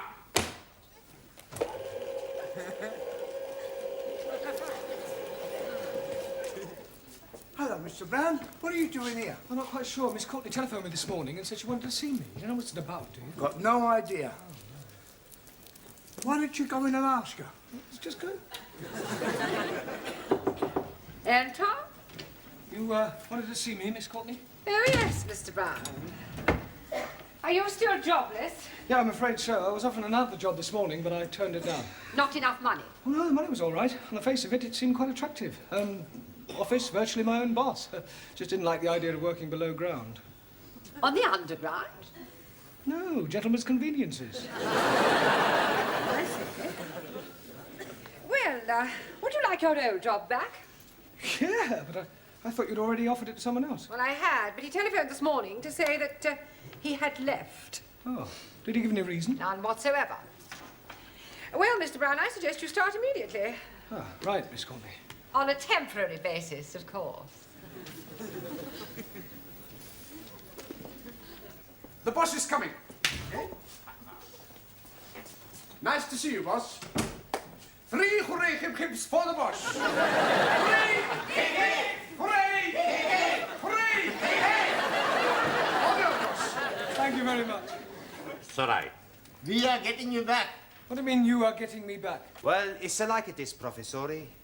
We have the good news and we have the bad news. All right. What's the good news? Oh, blimey. We are getting rid of Mr. Willikins so that you can be returning. You mean he left because of your behavior? Not so. Last night, Monsieur English came to find you. Oh, from the commercial school. Yeah, he's wanting to tell you he has a job for you after all. Oh, well, that is good news. But now we come to the bad news. We are be tell Mr. English, you are not be want job with him. So instead, he give job to Mr. Willikins. Hey, we plenty smart, huh? Oh, yes, plenty. Professori, we have the more good news and the more bad news. All right, go on. First, the more good news. We got 8 scoring drawers on the football pools. The bad news is we forgot to post the coupon. Yes, well, I've got some good news and some bad news for you. Firstly, the good news. Now that I'm back, I'm staying. Hooray! And now for the bad news. From now on, you get extra homework every night.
Enter? I brought you some coffee, Miss Courtney. I shan't be wanting it this morning, thank you, Gladys. I have to be at the court in half an hour. Tennis court? Magistrates. Oh, my goodness, what have you done? Well, I haven't done anything. I am on the bench. I am a JP. Oh, very nice. Any juicy bits? I beg your pardon. Well, you know, like you read in the Sunday papers, husband finds wife in bed with lover. No, Gladys. Just the usual amount of football hooligans and drunken disorderly, that sort of thing. Enter. Thank you, Gladys.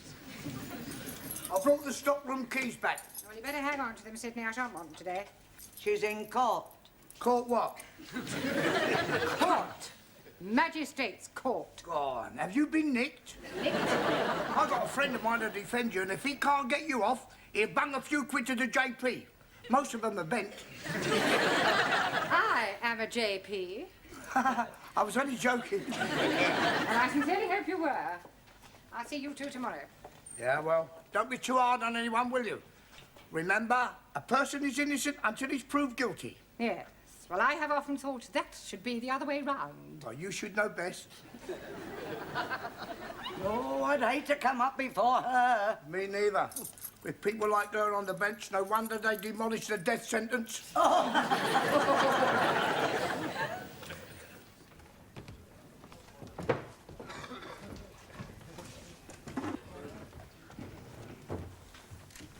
Case number 1 has been put back until after lunch.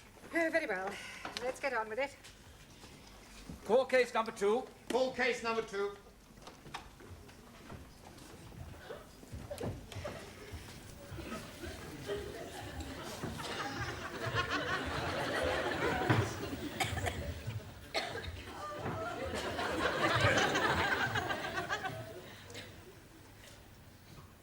Good heavens. Miss Courtney, what are you doing here? I am the presiding magistrate. Oh, blimey.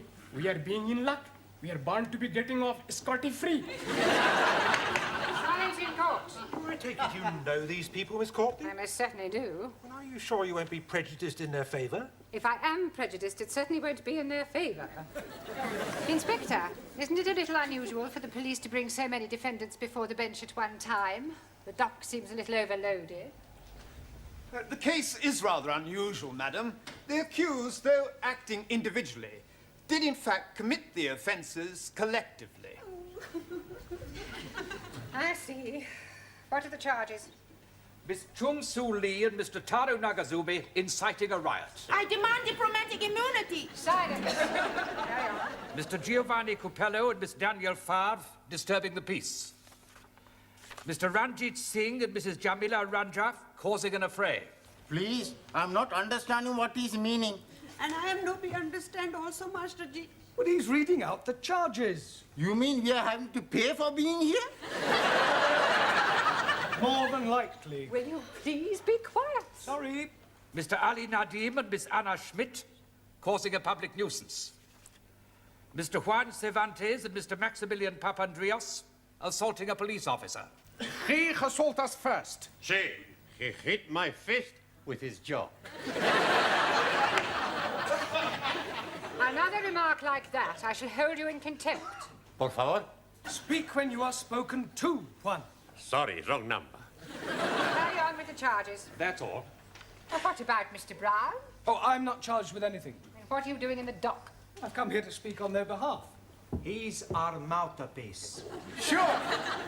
He's going to spring us. You see, Miss Courtney... Stop. You must come down onto the floor of the court if you wish to address the bench. Oh, right.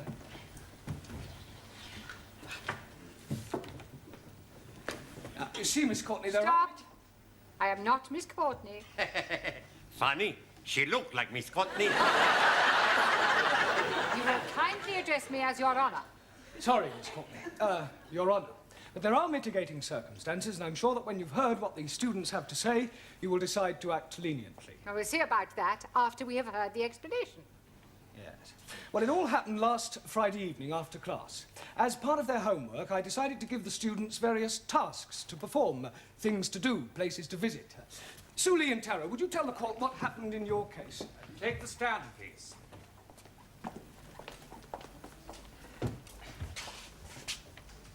Take the book in your right hand and read what's on the card. Yes, sir. I swear by Almighty God that the evidence I shall give shall be the truth, the whole truth, nothing but the truth. Take the book in your right hand. Are you saying that you are not going to tell the truth? Republic of China not believe in Christian religion. What do you believe in? Chairman Mao. Very well. Do you swear by Chairman Mao that the evidence you give shall be the truth, the whole truth, and nothing but the truth? In Democratic Republic of China, there's no room for lies. Truth is absolute. So say Chairman Mao. I think we can accept that as an affirmation. Proceed.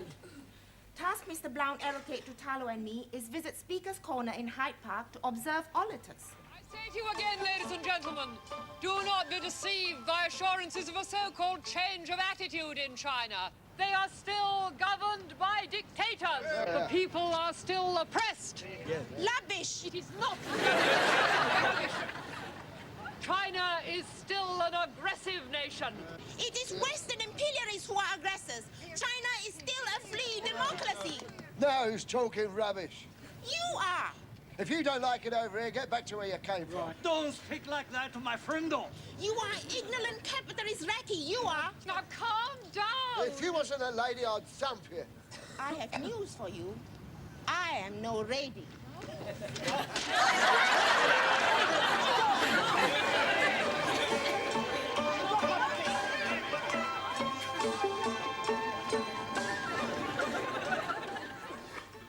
See, it was political act of self-defense. Not our fault. You may stand down. Who's next? Mr. Giovanni Capello and Miss Favre. Take the book in your right hand and read what's on the card. Not likely. I not swear on a Protestant Bible. We are Catholics. I swear by the Pope. Give him a Catholic Bible. Okie dokie. I promise I'm gonna tell all of the truth. Me too. Carry on. Your Honor, it's like it is. Mr. Brown asked us to visit television studios to see how television programs are made.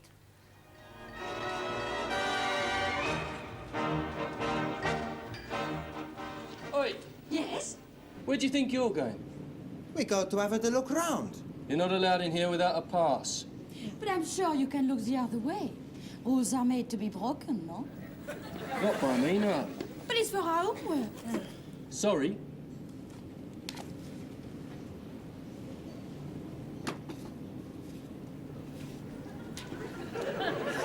Hey!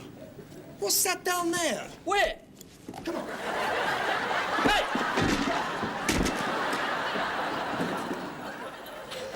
What do we do now? We have a look round.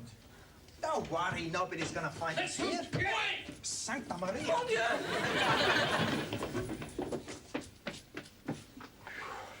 Quick, in here.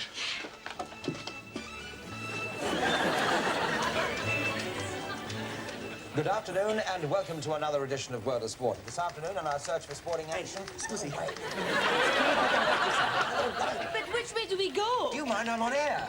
Hey, I've seen you someplace before.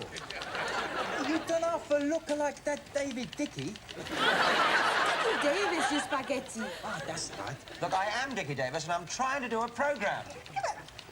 I'm very sorry about that, but when the programme is live, anything can happen, can't it? As I was saying... David, can I have your autograph, please?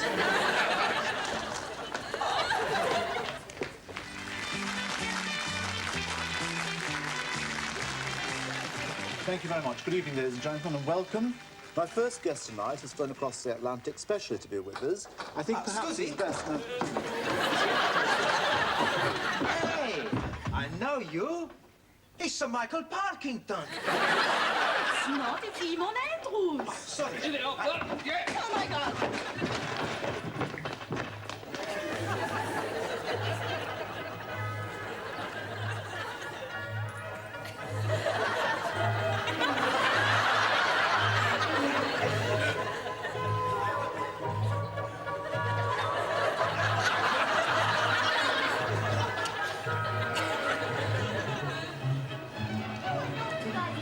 It's Mr. Brown's fault, not mine.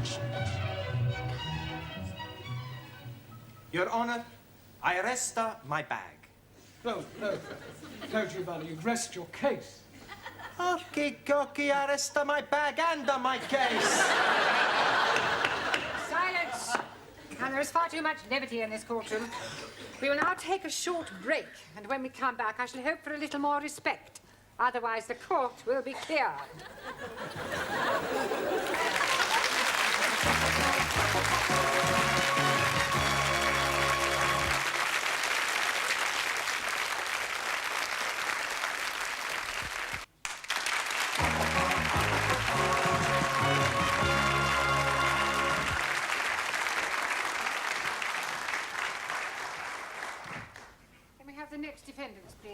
Singh and Mrs. Ranger.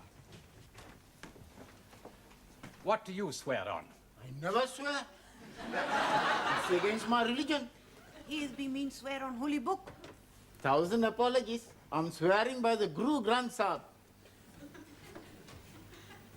मैं गुरु ग्रंथ साहिब जी दिसों खा के एक जो भी मैं कहूँगा सच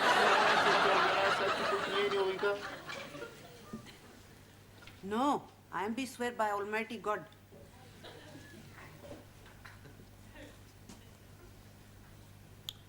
I am be swear to tell the obsolete truth and nothing but the obsolete truth. Carry on. Master Ji is ask us for our homework to be take boat on River Thames. And we comply. When the weather is fine, then you know it's a sign for messing about on the river. If you take my advice, there's nothing so nice. Right, now it's very simple. It's forward to go forward and backwards to go backwards. What about if you want to go sideways? I think I am be seasick. You really want to hire this boat? Most definitely. All right, switch on. I'll cast off. Don't put it in gear until I tell you to.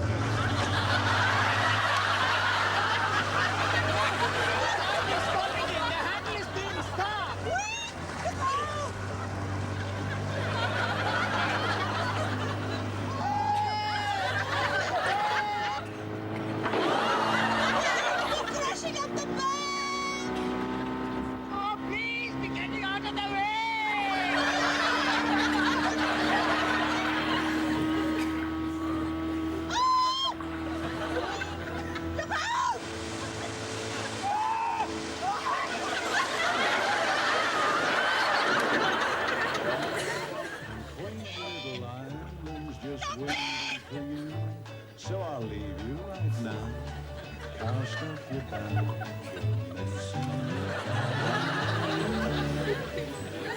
It's a wonder the boat didn't sink. It did?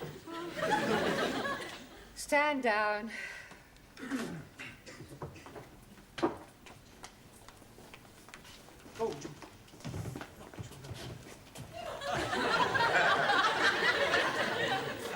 Who's next? Mr. Cervantes and Mr. Papandreou.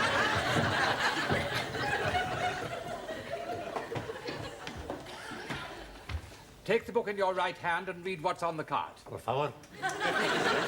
Sure, we tell the truth. Sí, sí, sí. I tell you what happened. No, no. Miss- I tell. No.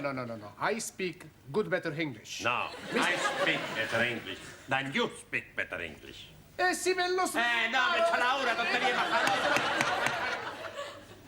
Tell the court what happened, Mr. Cervantes. Sí, señora.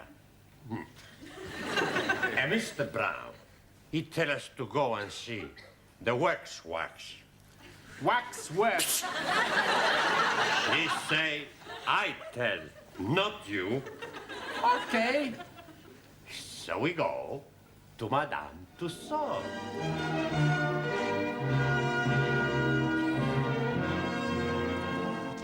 Hey, I tell you what we do. You take the photo of me with the British Royal flag. Okay. Which way we go? We ask where we find We want the Queen. Hey, what's the matter?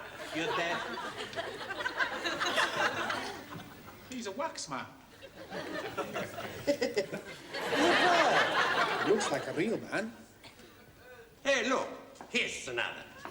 He don't look very nice. No. He looks like a dumb.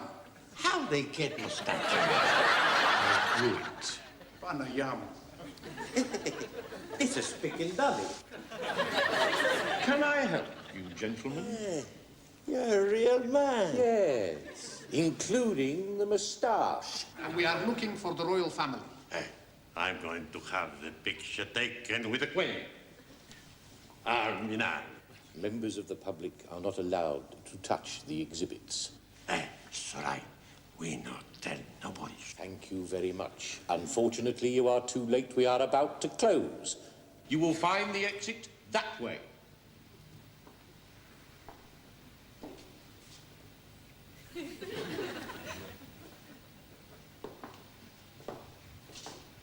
better go. Now, I want the picture with the Queen and Prince Philip. We go that way. Ah, there they are. I go front, you take picture. Okay, but be quick. All right. Watch the bird. I'll just check in here.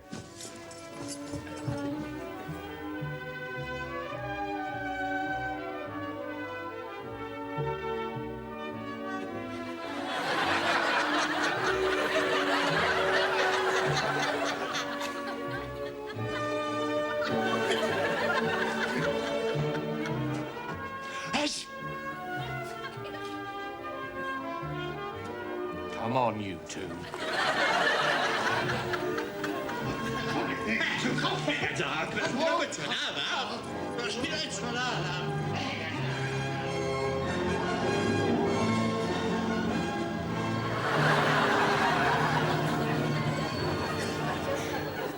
That's all.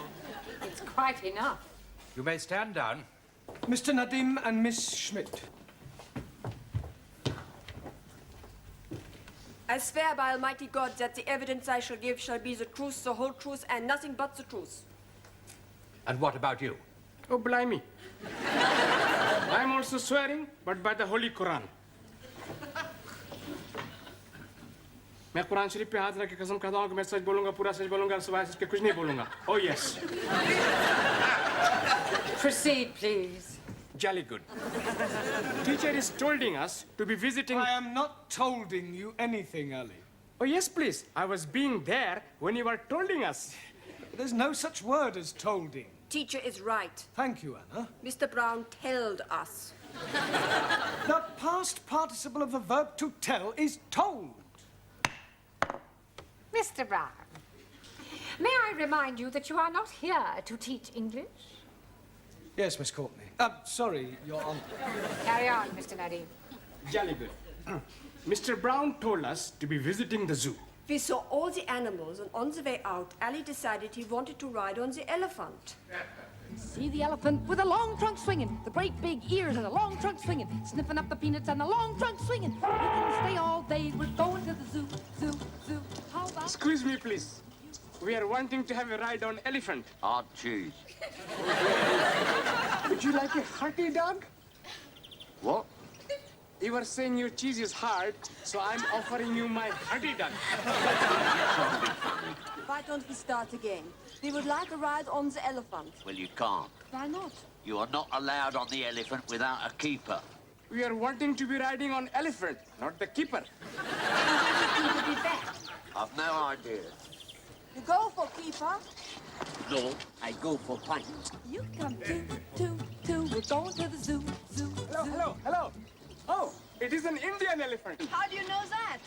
It has a bigger head and longer nose. Oh, blimey, it is pinching my heart. Hey, but... What are you doing? We are going to be riding on elephant. No, we wait for keeper. Don't worry. I know everything about elephant. Please be getting up. It may be dangerous. Oh, no. Indian elephants are most peaceful people. Oh. We are only going to be sitting.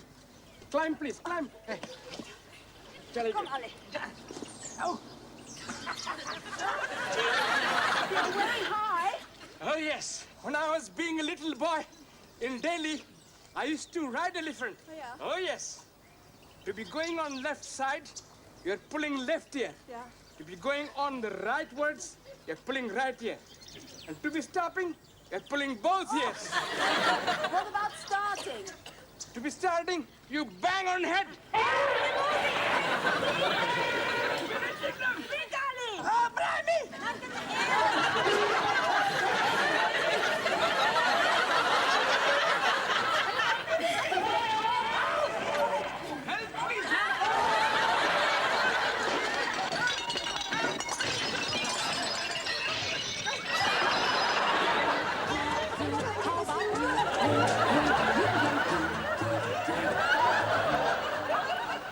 What happened to the elephant? It went for a bath in the lake. Unfortunately, we are still sitting on it. You may stand down. Mr. Brown, have you anything to say before I give judgment? Yes, Miss Courtney. Yes, Your Honour. I beg the court to show clemency in this case. These poor unfortunate people are guests in our country. They have journeyed from their native lands to our shores to learn our mother tongue. Why? Because they admire our English way of life, with its long tradition of hospitality, free speech, justice, and above all, fair play. They have committed no offence in their eyes. They were merely carrying out their duties as they saw them. I mean, one only has to look at them to see that they are not criminals. I'm sure the court will find them innocent. If anyone is guilty, it is I.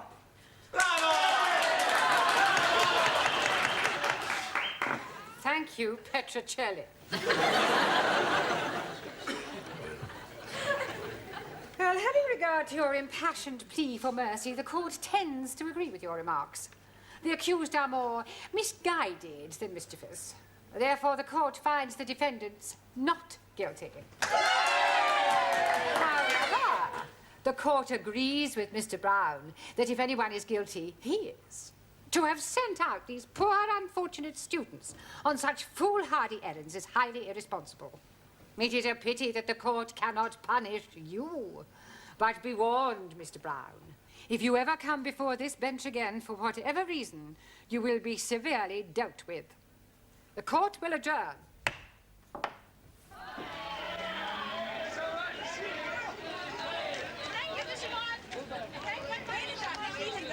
Hey, Professor, you want to come for a drink? Oh, no, thanks. I'm driving.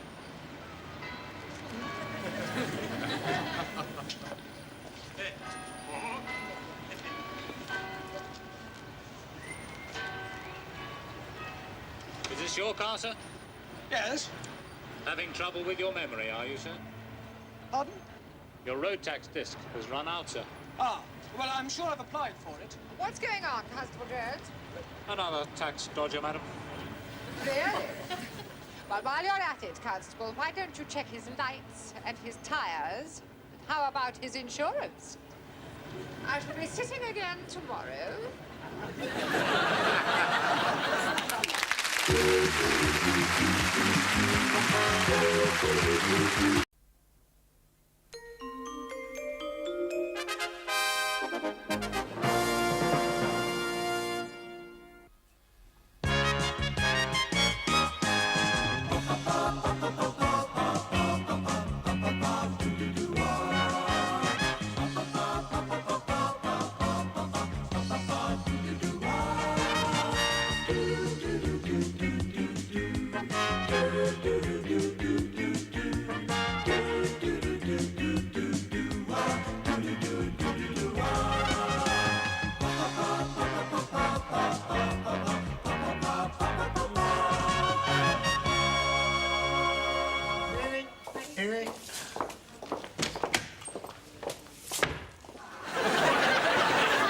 Yes, Sydney? Oh! Hello, Miss Courtney. Did you want me? No, I was just giving your office floor a brush out. How very kind. Good evening. Ah, Mr. Brown, just the man I want. You lucky devil. Sorry. Would you step into my office? Yeah. Not you. Mr. Brown. Oh, after you, Miss Courtney. Did you have a nice weekend? Oh, very pleasant. I spent 2 days in lieu. Huh? In lieu of what? Oh, in lieu in Cornwall. Oh, yeah. I have brought something for you. Here. It's a tape recorder. Yes. Oh, that's very kind of you, Miss Courtney. Thank you very much. I didn't expect you to buy me anything. Well, that's good, because I hadn't. Oh, but I thought this was a...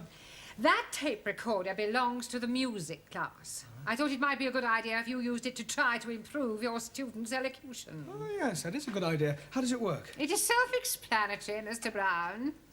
Stop, start, wind, rewind, record. Ah. Shouldn't there be a microphone? It is fully built in. Oh, fully? Now, when you have finished it, perhaps you would return it to the music class? Yes, certainly. You may go. Thank you. Pompous old twit. That old hen, she's such a pompous old twit. Haven't you a class to go to? Yeah, I was just going. Oh, just one moment. Something the matter? Yes, it's still switched on. Oh, my God. I do hope you weren't being indiscreet. No, of course, I never said anything, did I, Sid? No, not a dicky bird. Never opened his normal shout. Well, we'll see, shall we? I think I'll go and sweep the floor. Yes, Stay where you are. Now, let's see what we can hear. When you have finished with it, perhaps you would be kind enough to return it to the music club? Yes, certainly. You may go. Thank you. Here we are, that's it, there's no more. No, definitely no more. Just a moment. Pompous old twit. He's a pompous old twit. I see. I am a pompous old twit, am I? That wasn't you. Really? Good Lord, no, was it, Sid? No, we should. Never old end. Yeah. Then who was it? Who? Well, it was... Yes, it was the other old boiler, Gladys the tea lady. Yes, that's right, Gladys. I would hardly call Gladys pompous. Oh, wouldn't you? She can be very pompous at times. I see. Well, perhaps you would tell pompous Gladys that I am waiting for my coffee. Right. You know, my horoscope was right. I was forecast to clash with authority, ending in disaster. That wasn't disaster. Yeah, well, the night is still young. There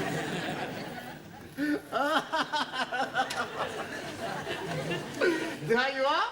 How are you liking it? You are very rude, Ranjit. Also, he's not be spell very good.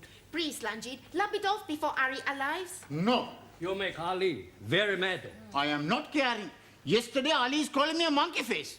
He shouldn't call you monkey face. Oh, thank you, Max. It's not your fault you look like that. Have I missed something funny? No, Professor, he's still here. You are liking flowers? Scusi? You are liking flowers. Answer yes or no. Well, sure I like the flowers. Good. I'm sending some to your funeral. Ranjit, put your knife away. Giovanni, sit down. Come on. What hope is there for a multiracial society if a handful of people can't sit down together for a couple of hours without coming to blows? We only make it a joke. Well, in future, let's have no more jokes. They only seem to lead to arguments. Who's responsible for this? Come along, I'm waiting. Right, and if the person who's responsible doesn't own up, you'll all stay behind and have extra homework. It was Ranjit! Well, I suggest you come out here, Ranjit, and rub it off before Ali comes in and sees it. Before Ali comes in and sees what? Nothing, Ali. You are hiding something from me. Yes, please, I can see my name on blackboard. We were just about to rub it off. Oh, blimey! I can be reporting you to the Monastery of Education. Ministry. That also. I'm being surprised at you. Me? Writing naughty things like that. I didn't write it. But you are standing with chalky in hand. That is circumstantial. Oh, no. That is most definitely chalky. This was already written before I arrived. Oh, then I am knowing who is writing it. It is Monkey Face. Kick you up the Khyber. Sit down, the pair of you. Listen, if I have any more arguments, those persons responsible will be sent home immediately. Buenas noches. And that goes for you, too. Por favor. No more arguments. Me? Never argue. Always argue. Never. Oh, yes, you do. Oh, no, I don't. You're arguing now. You who is arguing? Sit down. Right. Now, tonight we are going to concentrate on your elocution. And heaven knows it needs concentrating on.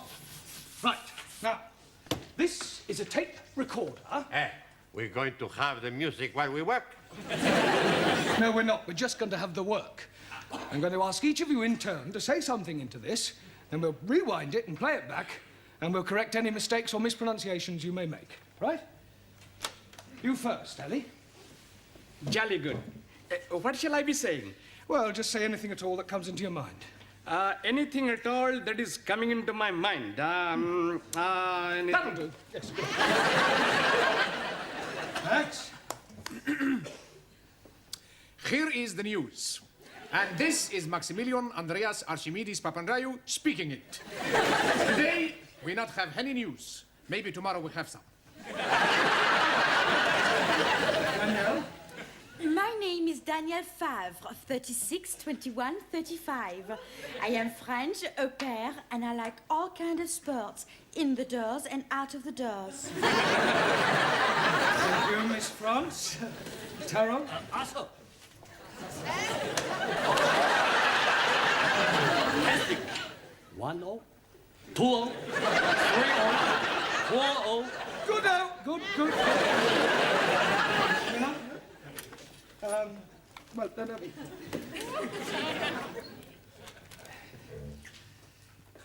I am be speaking little poetries. When first I come to school, I am sit here like a fool. But Master G is teach me how to speech, and now I am speak much more better. Well, it didn't exactly rhyme. Master Shakespeare no be rhyme. No, that's true. He doesn't, not always. Giovanni.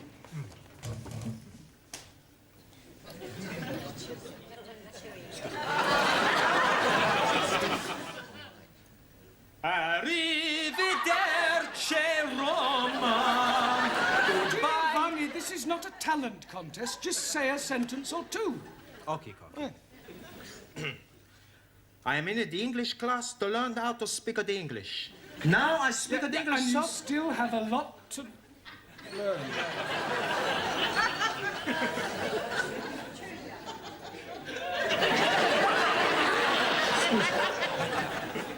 Ranjit? Greetings and salutations to all my friends. Long life and much happiness be with you all. Very nice. I mean, thank you. Well done. Suli, and spare us the thoughts of Chairman Mao tonight, please. Thoughts of Chairman Mao wasted on crowds full of ignorant followers of imperialistic policies of aggression. Only China can true democracy flourish. Thank you, Suli. At least you're consistent. Now, one. I tell you a little story. My cousin from Madrid, his wife, she goes up to heaven. Spiritu Santo Domini. And in the funeral, my cousin, he's very bad. So the priest, he come to him and say, please, my son, don't worry. In 6 months from now, maybe you find another beautiful señorita and you get married. My cousin, he said to the priest, 6 months? What am I going to do tonight? Thank you, I know plenty more. Yeah, we'll save them for tea break. That's all right. Right, now we'll rewind this, and you'll all hear how terrible you sound. You've all got a long way to go. No, please. The landlord man I'm staying with is telling me I am speaking English much more better than what he's doing. Is he a Londoner? No, he's from Turkey. Well, I wouldn't let it go to your head, Ranjit. Right, now, pay attention. You first, Ellie. Jolly good. What shall I be saying? Well, just say anything at all that comes into your mind. Anything at all that is coming into my mind. I don't know. Who was that? Who was what? Who were you speaking to? That was you. You were pulling my leggy. That was not me. That is a foreign-sounding man. Exactly. That's how you sound. Oh, blimey. And all the time I'm thinking I'm sounding good like Sir Olivier Lawrence. Lawrence Olivier. Yes, please. You're late, Hannah. Yeah. You feeling all right? Yeah. You do not sound all right. Look, if there's anything that's troubling you. You can tell us we're your friends. That's right. You let your hair down. Oh, blimey. How can she be letting her hair down when it is not up? Let your hair down means to get everything off of the chest. Oh, you are be want her to take off her clothes. Holy ravioli, these foreigners are all stupid. Come on, Anna, why don't you tell us what's the matter? For the last time, there's nothing the matter. You stop asking stupid questions. I'm perfectly all right.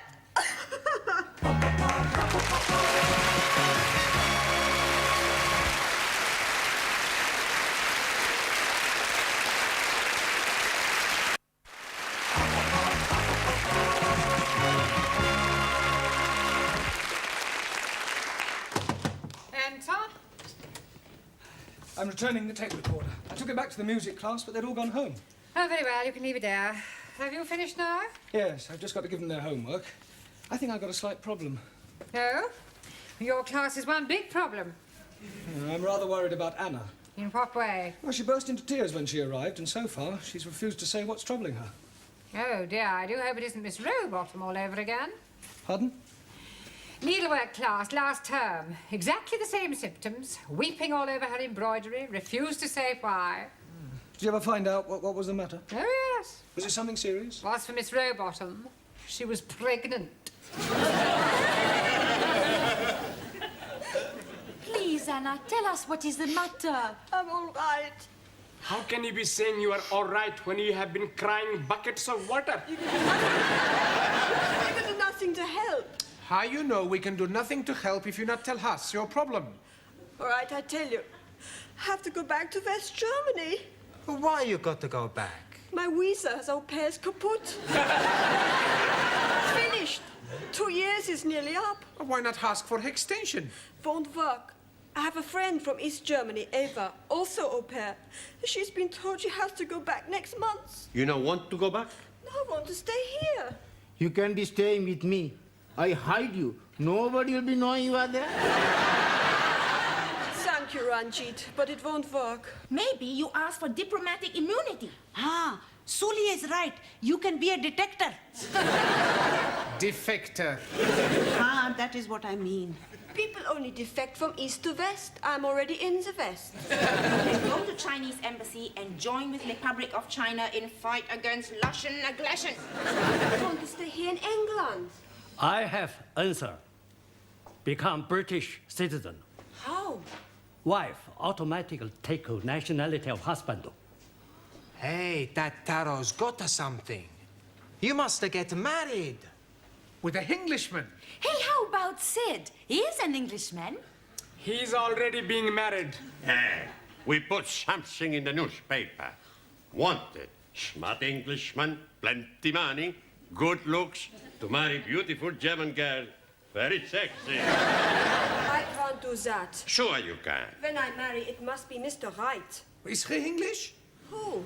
This Mr. Wright. Haven't met him yet. Oh, blimey. How can he be marrying someone he haven't met yet? What Anna means, when she marries Mr. Right, not Mr. Wrong. But his be sound like a foreign person. Who? Mr. Wrong. Don't take any notice of them, Anna. What I mean is, when I get married, it must be for love. You don't have to live with him. All you gotta do is get a British passport by getting married. Then after a couple of months, you get a divorce. Who's going to agree to marry me for a couple of months? Hey, plenty people. Hey, now let's think of somebody. First, he's got to be English. Hey, that's right. And a little bit stupid. Somebody simple, huh? Who we can twist round a little finger. It is impossible. God will find a way. Tell me, where is God going to find a stupid, simple Englishman whom we can twist round our little finger? Deo grazia. What was that one? It's all right. Nothing. Now, about your homework. Hey, Professori, after class, we invite you to the pub for a drink, huh? Oh, well, that's very kind of you. Good. But I'm afraid I've got rather a lot of work to do. You must come, Bosch. We will be so disappointed if you do not come. Ah, well, if you put it like that, how can I resist?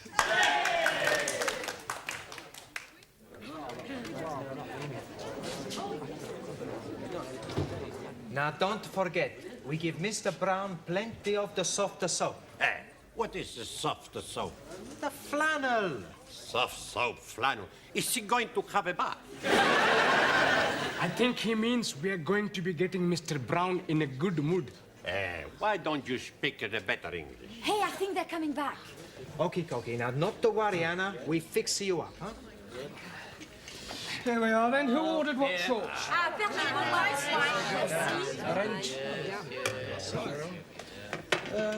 Hey, Professori, you sit here next to Anna, huh? All right, thank you.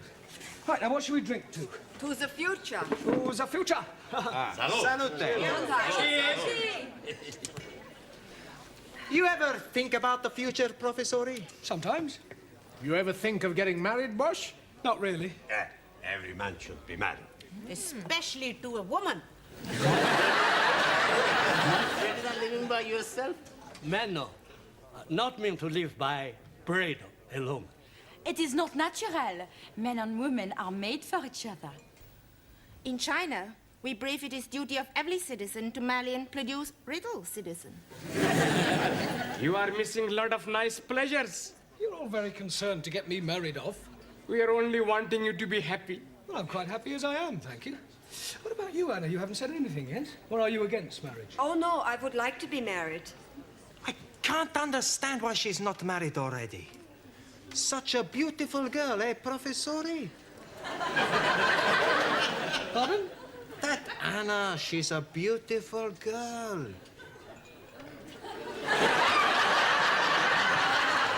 Yes, yes.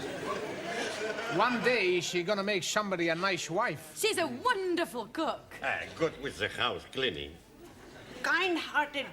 Very careful with the money. Always a top. Faithful. A man would be lucky to have such wife. I smell something fishy. Oh, blimey. It must be the curried prawn I'm having for lunch. I'm not stupid. This has something to do with you, Anna. Am I right? Yeah. Okay, we tell you the truth, Professori. Anna is in the big trouble. She's got to get married. Got to. Sure, boss. There is no other way. Miss Courtney was right, then. Miss Courtney knows about Anna? Well, she suspected, correctly, as it turns out. Can you no be help her, Master G? Well, I'll do my best. Now, listen, Anna, do you know who's responsible for, your condition? Yeah. Good. Who is it? The Home Secretary.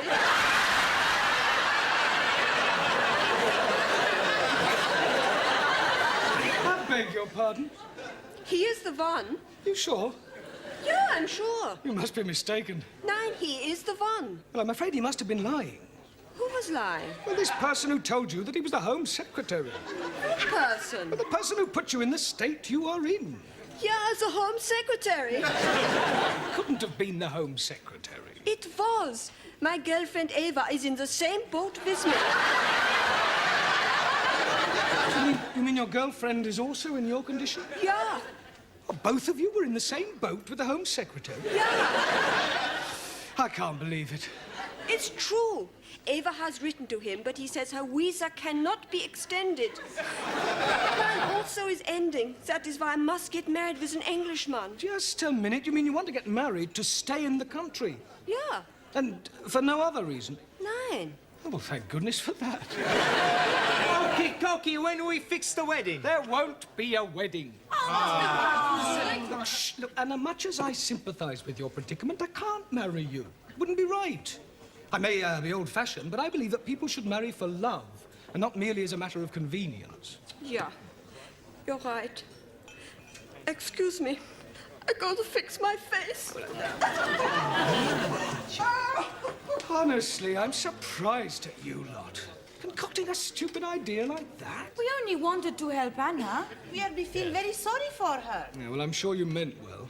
Oh, cheers. Come on, I'll get some more drinks in.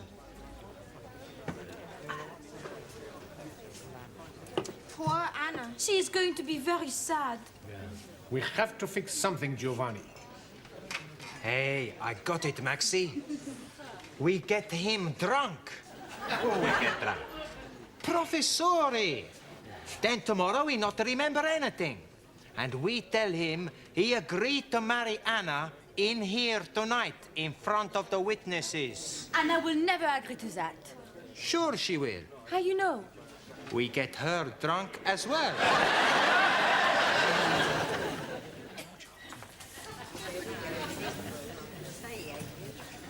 Feeling, Mr. Brown?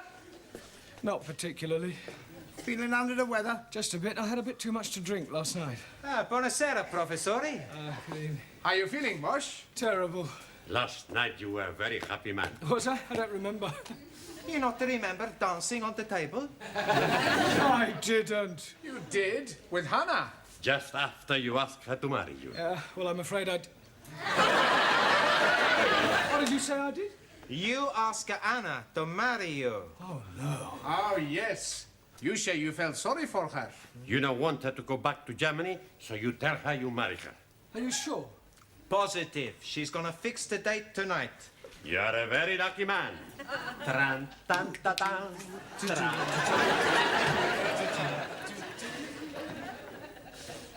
Congratulations. I don't want congratulations. Well, come to think of it, getting splices is more of an occasion for mourning. I am not getting married. Well, they seem to think you are. Well, they are wrong, and I'm going to tell them so. Oh. Right, now, in your places, everybody, listen, please. I've got something to tell you about. Ah, and just the person I want to see. Mr. Brown, what can I say to you? Yeah, well, I'd rather you didn't say anything. What you did last night was wunderbar. Yeah, well, it's about last night, Anna. I will never forget it. Yeah, Anna, will you listen to me? But I cannot let you marry me. Yeah, well, I may have had one or two more...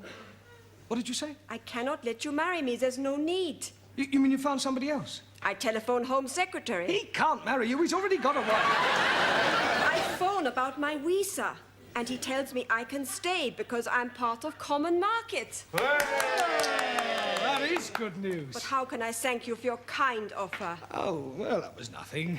Would you have actually done this thing? Yes, I mean, that's what friends are for. Wunderbar. You will like Eva. Pardon? My friend. She is from East Germany, so she's not in common market. Eva! Ditches, Mr. Brown. Here. Mein Liebchen, come to Eva.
Jumble for our school fete? Yes, just a few things my students brought in.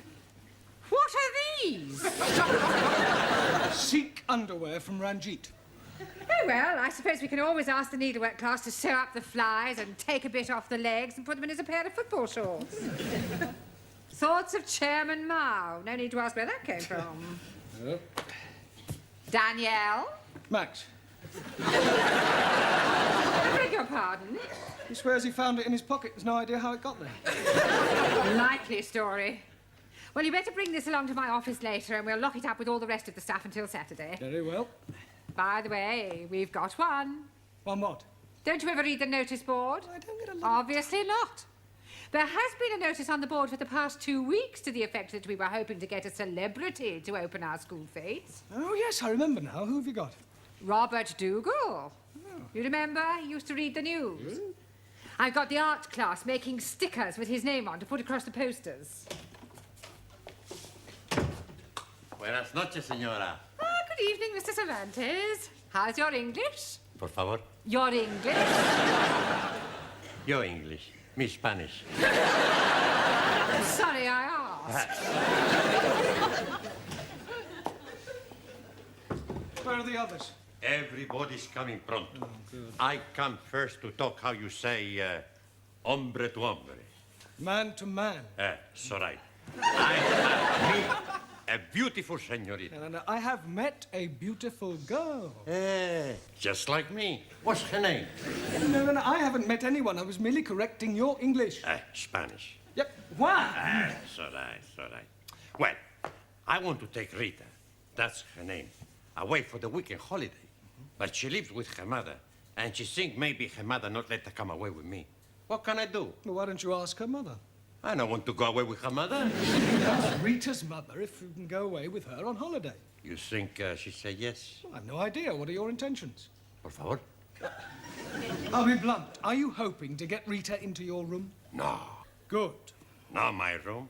Her room. I already booked one room. Yeah, well, in that case, I can't help you. You just have to make your own decision. Sorry. Yes.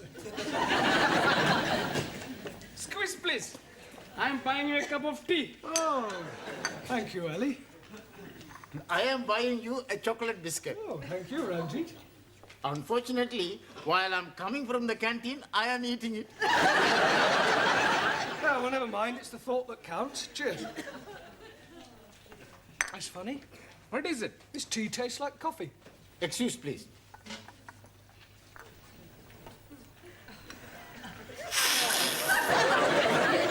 It is tasting like coffee. Oh, blimey. That is explaining it. Explaining what? All the time I'm being in the canteen, I'm thinking my coffee is tasting like tea. Oh, well, never mind. I don't think I'll bother. Sit down, everybody. Right, we've still got a lot to do tonight. Max, would you put that cigar out, please? Sorry, boss. Right, now, before we go any further, I want to talk to you about the School Fete. We are looking forward to it. Has he got someone famous to open it? Yes, Robert Dougal. Never heard of him. I am to see him on television, Master G. Dougal, Florence, and Zebedee. Jamila, that's a doggy sort of Dougal. This is Robert Dougal, who used to be a newsreader, only he's retired now. Ah, that's no good. It's much better we get somebody who reads the news now, like that Angela ripoff. Rip-on. Scusi. I am liking the other one better, Annie Minnie. Annie Minnie? She is reading the news on ITV. Anna Ford. Wrong car. Miss Courtney should have asked me. What for? You're not famous. No, but I'm a big friend of famous man on television. Another one of your fairies' tales. It's true. He's a big star of Celebrity Square Eyes. It's not Bob Monkey House. Willie Rushington. No, the Cockney man. What, Arthur Mullard? Yeah, that's him. You know him well. Like a brothers. He would have been very happy to come and open the Fete. Yes, well, it's too late now. We've already got Mr. Dougal. Now, what I would really like to know is what each of you are doing to help the Fete to raise money. As you know, whatever we take goes to charity, so we obviously want to make as much as we can. With what we think of, we make a fortune. Good. Tell me what you're doing, Anna. Jamila and me, we bring some bathroom scales and we charge 2p for one weighing. Oh, that's an excellent idea. Ali, what are you doing? Oh, Ranjit and I having a very good game. We are putting empty tins on a piece of wood, and for only 5p, you can be throwing 3 volleys to be knocking them down. Are there any prizes? Oh, yes, please. If you are knocking 3 tins down, you are winning £1. I don't want to worry you, Ali, but you could lose money on that. Oh, no, you are being mistaken. Nobody is knocking down even 1 tin. Well, why not? We are nailing the tins to the piece of wood. Very ingenious. Juan, what are you doing? I make plenty money with Daniel. But doing what? Selling kisses. Also, we have plenty fun. How much are you selling your kisses for? 5p, 10p, and 15p. Well, what's the difference? I show you. For 5p, you kiss on the one cheek. Mwah. For 10p, you kiss on the both cheek. Mwah. Mwah. And for 15p...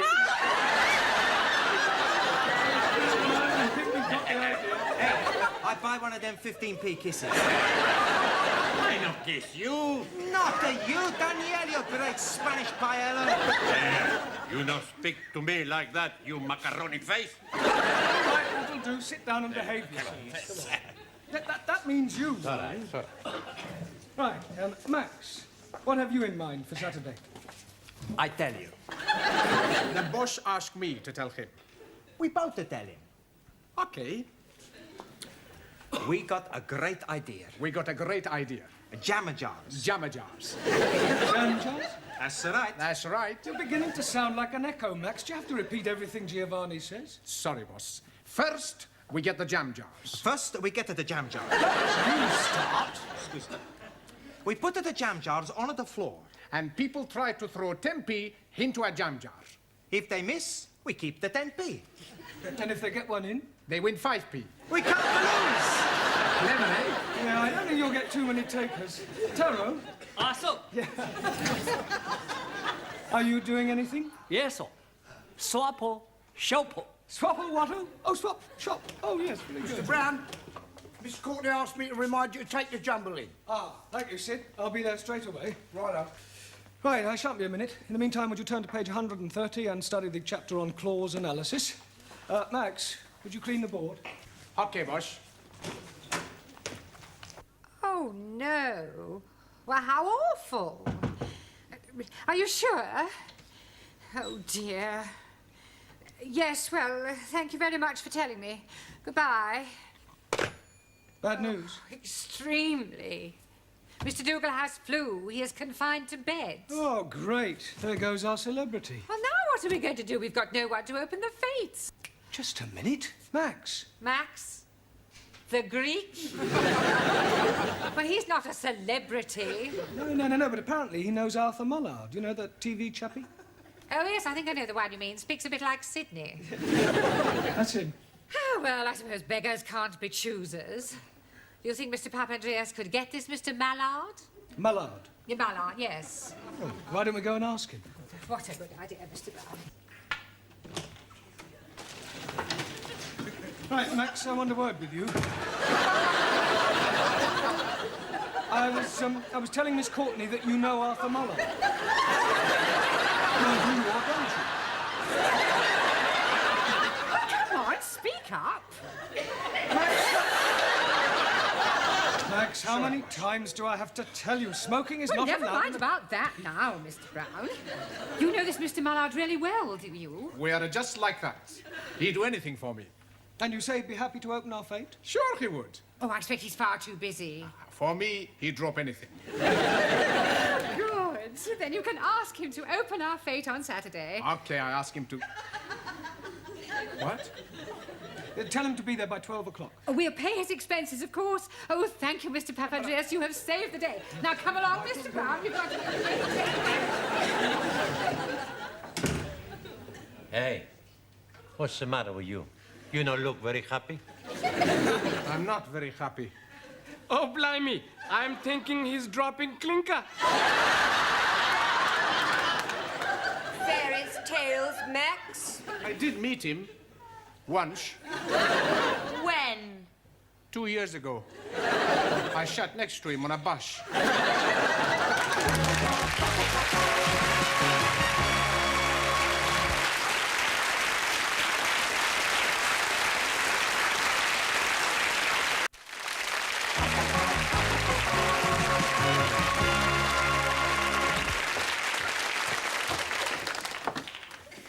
Hello, Grad.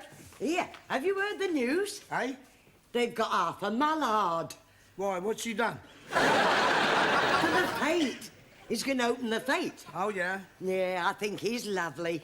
He's down at the Red Line over the weekend pushing down a pile of pennies. Here, do you think I can get his autograph? You'd think to get somebody who could speak a bit better than him, wouldn't you?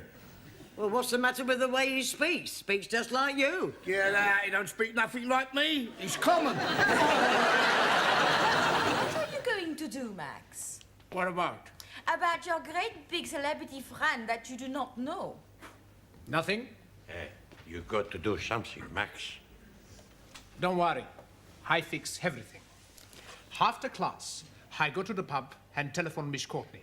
I tell her I just spoke to my good friend Arthur and he will be delighted to come and open the fate. Unfortunately, he's already engaged. Why don't you tell the truth? I don't think he knows what truth means. You all been studying clause analysis? Yes. Good. Right, books away, please. Right, Ali, what is an adverbial clause? Oh, blimey. Anybody? Right, well, then I suggest for your homework you all write out the chapter on clause analysis. Right, it's time to go now. See you all at the fete on Saturday. Max? Yes, boss? When will you know about Arthur Mullard? I go to phone him from pub now. Right. Oh, listen, Max. Use Miss Courtney's phone. I'm sure she won't mind. It's okay, Bosch. Much better high phone from pub. Yeah, well, will you let Miss Courtney and me know as soon as you've spoken to him? We'll be here for a while, yeah. Okay. What do you think of that, then, eh, Glenn? That's very nice, Sid.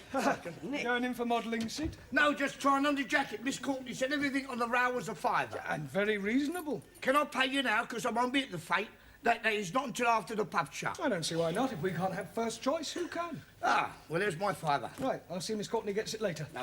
Will you be going to the fete, Gladys? Oh, I wouldn't miss Arthur Mullard for anything. Steady now, Arthur. We don't want it knocked down before Sunday. No, that wouldn't do, would it, Lil? Are you ready for another pint? Yes. I'll be back in a minute. I'm just going to the what's it.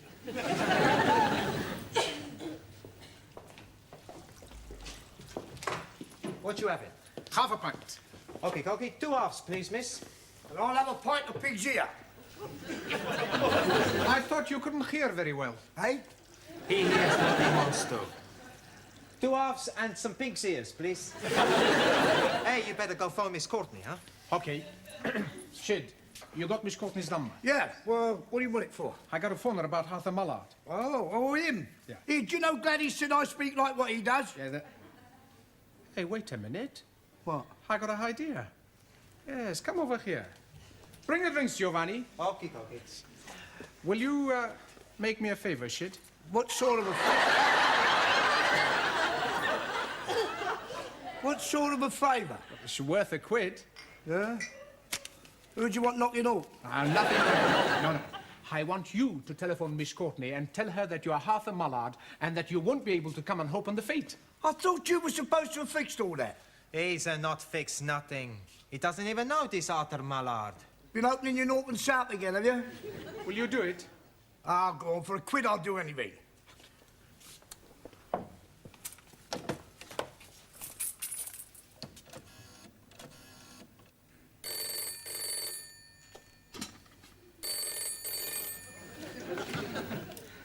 Hello? Hello? Miss Courtney. Maximilian Papandreou here. I got Mr. Mullard to speak with you.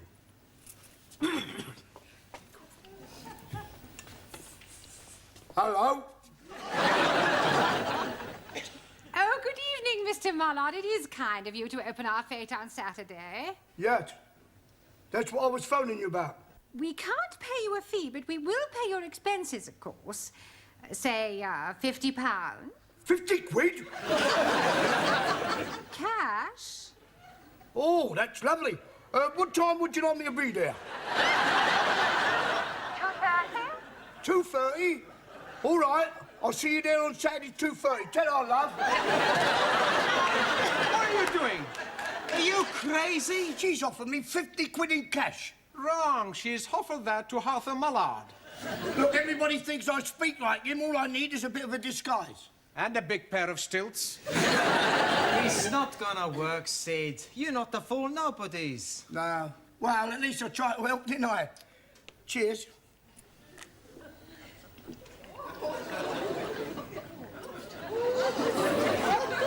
I've got to get back.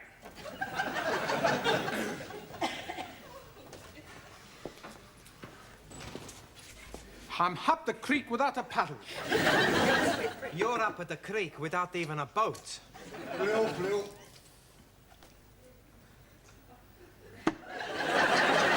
Santa Maria.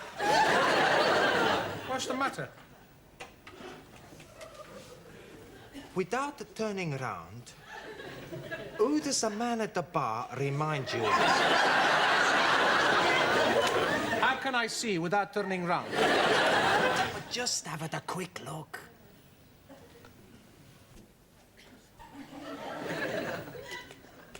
No idea. The Mullard. Nothing like him. Sure it is. I bet he fool a lot of people. Especially Miss Courtney. Hey, you might be right. Come on. Scusi? Yes? Has anybody ever told you you look like Arthur Mullard? Arthur who? He's on television. I haven't got a television. Well, never mind. what are you doing Saturday afternoon? Why? We want you to impersonate Arthur Mallard. What for? It's just to open a fete. It's for a very good cause. Oh, I don't know. It's only for half an hour. And you'll be paid. How much? £2.50. £2.50? Not bad, eh? £2.50 for only half an hour's work. Very generous. Is that the sort of money this Arthur Mallard gets? Well, maybe he gets a bit more. £3, maybe. But you're just impersonating him. Do you think I could do it? Sure. You look a bit like him. Just speak a bit rougher. Rougher? This Arthur Mallard, he's a very rough. Is he? He speaks just like a slob. A slob? That's because he's thick. Right. I'll tell you something, Curly. What's that? I am Arthur Mallard. That's good. He's getting into the part. Lil, Yes, Arthur. tell these two Burks who I am. Arthur Mallard.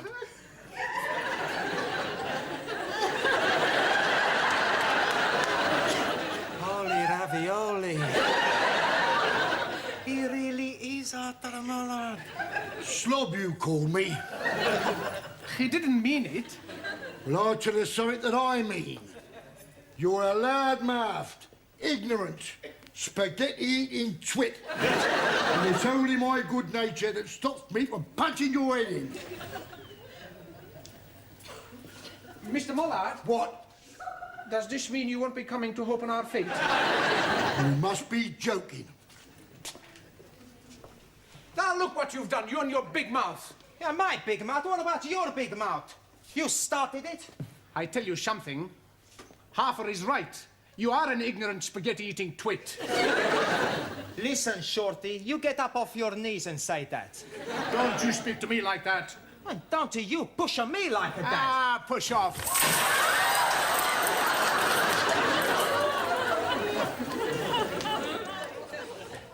Is it raining in the office, Mr. Brown? No. What? No, I'm just checking it. I'm thinking of buying this. You know that it is unlucky to put up an umbrella indoors? Well, it's a good job I'm not superstitious. How's that? Oh, very nice. Well, you can take those and hand them out. Right. Now, I think it's time that we were all going home. Oh, that's funny. What is? I don't seem to be able to find my coat. Oh, I hope you look. What does it look like? Well, it's a sort of tweed mixture with fur around the cuffs. And fur on the collar? Yes. Oh, dear. What's the matter? I thought everything on this rail was for the jumble sale. What have you done with my coat? I'm afraid I sold it to Gladys for £5. Done? What? Yeah, but don't worry, I'll get it back. Sid. What? Where's Gladys? She's gone. Oh, great. Where does she live? 29 Cornwall Terrace. Right. But wait a minute, if I know her, she'll be in the boozer. Finished. Good. Now, you be more careful next time. Here are your drinks. Cheers. Cheers. Here, I shall have to go. Ta-ra, Lil, see ya. Ta-ra, boys. Hello, Gladys. Oh, Gladys! Mr. Brown? Where is it? Where's what? The coat you bought. I need it back. It's Miss Courtney's. The coat? Oh, well, I've sold it. Sold it? Who to? Yeah. Lil, behind the bar. Oh, excuse me. Yes, sir. What do you want? A lady's coat. This may come as a shock to you, sir, but this is a pub, not a boutique. No, I mean the coat Gladys sold you. I must have it back. Bit kinky, are you? Pardon? I've heard about fellas like you dressing up in women's clothes. I don't wear it. It's our school principal's. I sold it to Gladys by mistake. Oh. Oh, all right. I'll go and get it. Thanks. Hello, Bosch. What are you doing? It's a long story. Here you are. Oh, thank you. And here's your £5. 10. Pardon? I bought it for 10. Oh, great. 10. Tar. Hey, you want a drink, Professori? No, thanks. No time. I've got to get this coat back to Miss Courtney.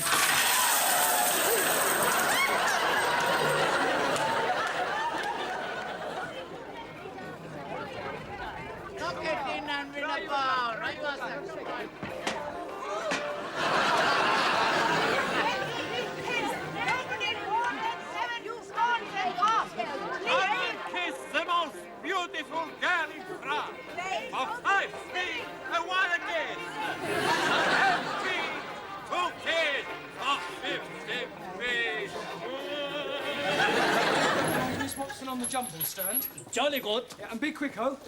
We might sell a few before the official opening. Hello, Bosch. Oh, Max, look, where's Arthur Mallard? Well, it's like this, Bosch. Maybe he's had an accident. Tell him, Maxie. Tell me what... Well, down in the basement we have a gymnasium. Very nice. Oh, Mr. Brown. This is Mr. Brown, our English teacher. How'd you do? And you know Max, of course. Yes. Very good of you to come. Well, it's all in a good cause, and I couldn't let a mate down, could I? I told you he was a friend of mine. Well, come along now. It's time we opened the fete. Oh, Mr. Pappadress, I wondered if you'd be awfully kind and get my coat for me. I think it's hanging on a rail in the office. Oh, no. Now, what's the matter? It doesn't matter. See you at the fete.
What's going on? Hi, turn it up! Hey, what's the matter, Sid? Walking all over my floor. What do you want us to do, fly? I've just washed it. Hey, not look very clean to me. No, it won't. Not with you lot trampling all over it. Come along, you three, back to your desks. Come With you on. in a minute. Get on. Hey, where you go? If you must know, I'm going to see a man about a dog. Ah, that's all right. In you go. Right.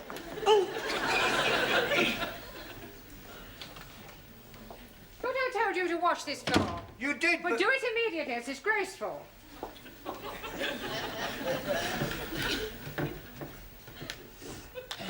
Oh.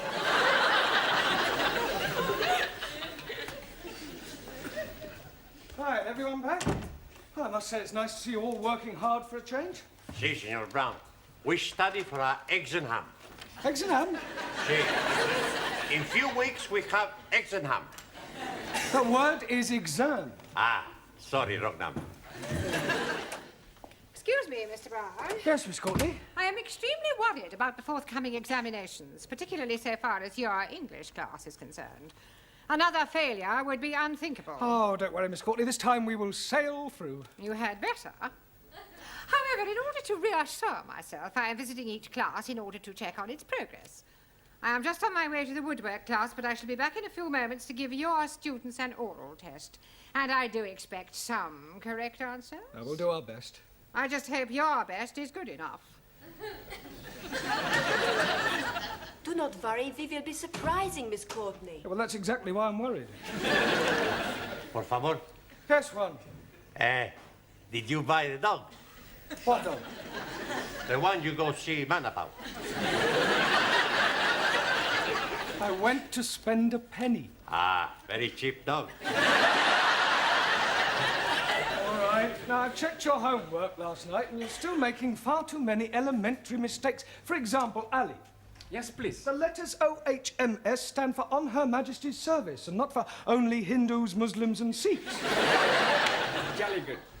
Fine. Si, senor. A sextet has absolutely nothing to do with orgies. Perdón. You're wrong. I beg your pardon. See, last week I see a film, Swedish sextet. Yeah, well, never mind what you saw. A sextet means 6 people. See, like in the film.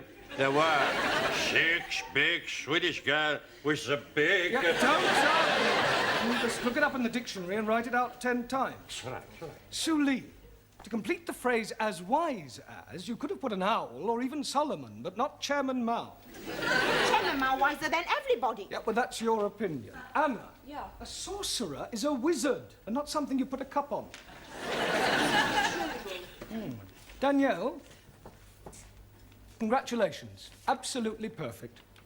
Thank you. But what about my homework? I was referring to your homework. Oh. Giovanni, the correct word to describe a relative by marriage is in-law, as in brother-in-law, and not as you put, outlaw. It's the same thing. It is not the same thing. An outlaw is a bandit. Well, so is my brother-in-law.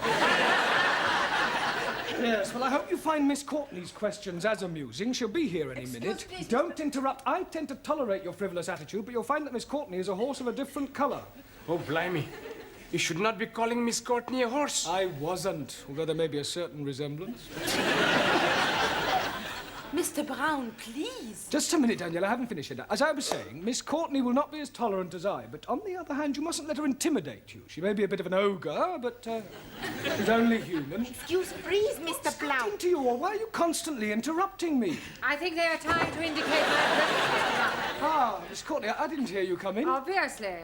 How long have you been Long here? enough. And now, Mr. Brown, if you don't mind, this horse of a different colour, this human ogre, would like to find out how clever your students are. Yeah, well, certainly, they're all yours. Now, who would like to be first? Well, don't all rush to volunteer. Oh, very well. I will ask a question, and anyone who wishes may answer. Now then. What is a circumflex? Oh, come along, circumflex. C-I-R-C-U-M-F-L-E-X. I'm sure somebody knows what a circumflex is. Yes, please. Good. What is it? No milk today. I beg your pardon. So sorry. Circumflex is an accent mark. Would you bring me that piece of paper, please? Which piece of paper? The piece you are hiding in your hand? You are meaning this one? Thank you. Mr. Brown? Mr. Brown? Yes? Would you wait in the corridor until I have finished with your students? Well, Good, and shut the door after you. Oh, and Mr. Brown. Yes? You might as well take this. You may need it for your milkman. Now, to continue. I am a foreigner. Nein, you are English. Well, let us imagine that I am a foreigner. Please, Miss Courtney, what kind of foreigner are you be? Does it matter? Oh, yes. How can we be imagine when we are not know what to be imagined? Oh, very well. I am Russian. And if anyone says, well, am I Russian too, I shall scream. Now, Miss Schmidt. Yeah. I approach you in the street and I say, please will you tell me the time? What is your reply? Time you bought yourself a watch. That is extremely rude. I do not like Russians. Let's try with some general knowledge. Mr. Singh, where is Sydney? Outside, cleaning the corridor. Not the caretaker, the city. 1,000 apologies. Anybody? Australia. Good. Mr. Nakazumi. Also, What can you tell me about the Duke of Windsor? which one? There is only one Duke of Windsor. Not so. Near where I live, there are 3 Duke of Windsor, 2 Dukes of Cambridge, and 1 Prince of Wales. I was referring to the person, not a public house. Does anyone know what the letters GC mean? Giovanni Cupello. George Cross. What class is he in? I don't think I can stand anymore. Mr. Brown. Finished already? I am leaving while I still retain some shred of sanity. Well, you obviously didn't give her very good answers. Not our fault. Questions were too difficult. Well, you'll just have to work harder, right? It's almost time to go now. Don't forget your homework, please. See you tomorrow.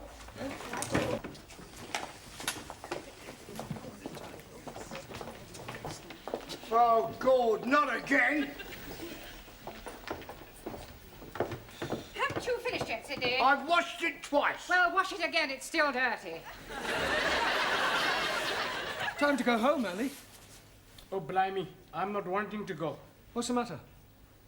Can I be speaking to you most confidentially? Yes, of course you can. Fire away. What's your problem? You see, my wife, Rihanna, she's becoming another person. Oh, dear. Have you tried hormones? What are you meaning? Well, I don't know much about these sex changes. Oh, no, she's not doing anything like that. No, but you just said she was becoming another person. Yes, she's becoming another lady person, not man person. Oh, I see. You mean she's behaving differently? Yes, please. She's making phone calls, and when I am coming in, she's hanging up chop chop. And at night times, she's going out, leaving me in the house with the baby. Ah, I'm beginning to see daylight. Of course, it is not being dark yet. No, you have just had a baby. No, my wife had the baby. But that's it, don't you see? Lots of women change after they've had babies. It's called postnatal depression. I'm sure she'll get over it. Some night, she's not letting me sleep with her. Have you thought about getting an au pair? Oh, blimey. She would not be letting me sleep with an au pair. I need to help with the baby. Sorry, please. I also think she ought to see a doctor. Oh, no, she's not liking doctors very much. Yes, but she ought to talk to somebody. Perhaps you could talk to her. Me? Yes, please. Well, I hardly think I'm qualified. You must be helping me. All right, I'll come home with you tonight and we'll see what we can do. Jolly good. All right, yes. It's probably nothing. Ah, good night, Sid. Good night, Sid.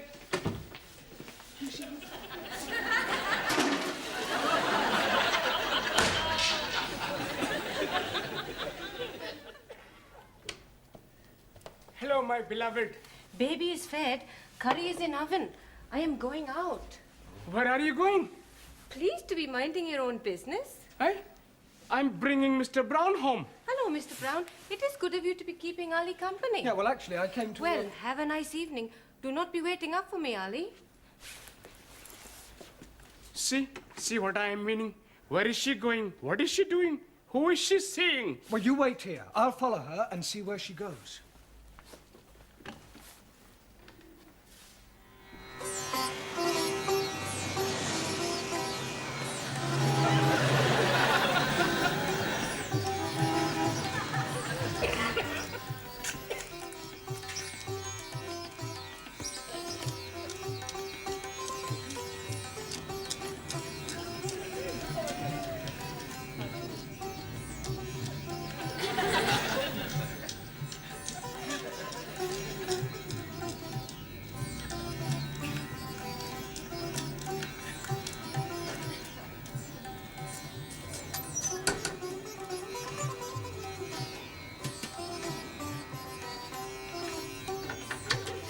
I cannot be staying late tonight. I think Ali is getting suspicious.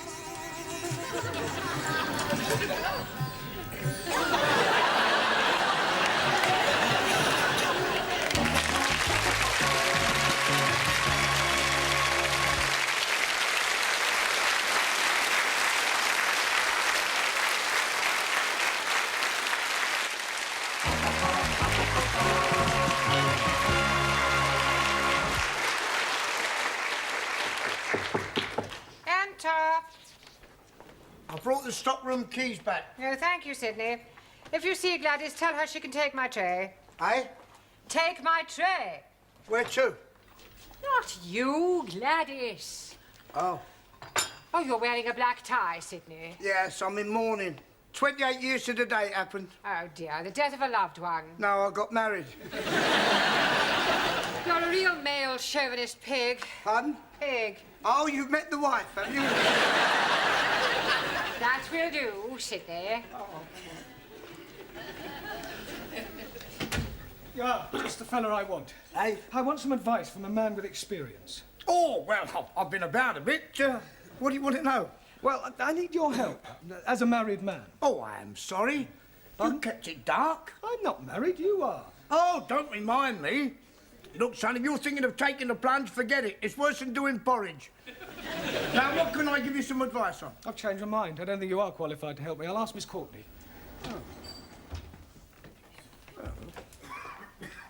Is it time, then?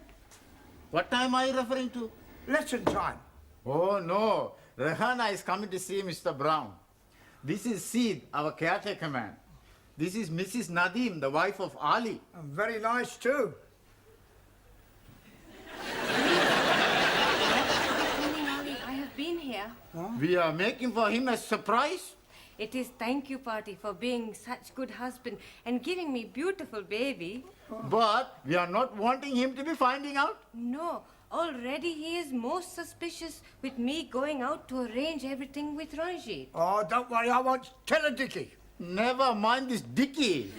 It is Ali you should not be finding out. That's what I just said. When's the surprise? Tonight. You are welcome to be coming if you are wishing. Oh, Tom. Jamila is making lovely food and Gladys is making delicious cakes. Please, where is Mr. Brown? He's in Miss Courtney's office. Good.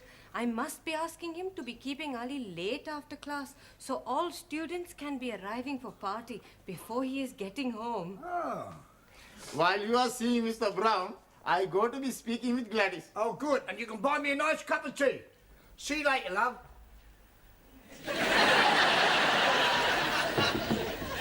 See who that is, Mr. Brown. It's her. It's Ali's wife. I wonder what she wants. Are you sure you didn't tell Ali about her affair? Positive. I just told him I'd lost her. Well, perhaps he wants to confide in you because you're Ali's friend. Well, couldn't she confide in you? Certainly not. It is your problem. You will deal with it. I'll leave you alone. Mr. Brown will see you now. Sorry about that. Come in, Rahana. Sit down. I am wanting to be asking you something. Yeah, well, before you do, I've got something to tell you. Please sit down.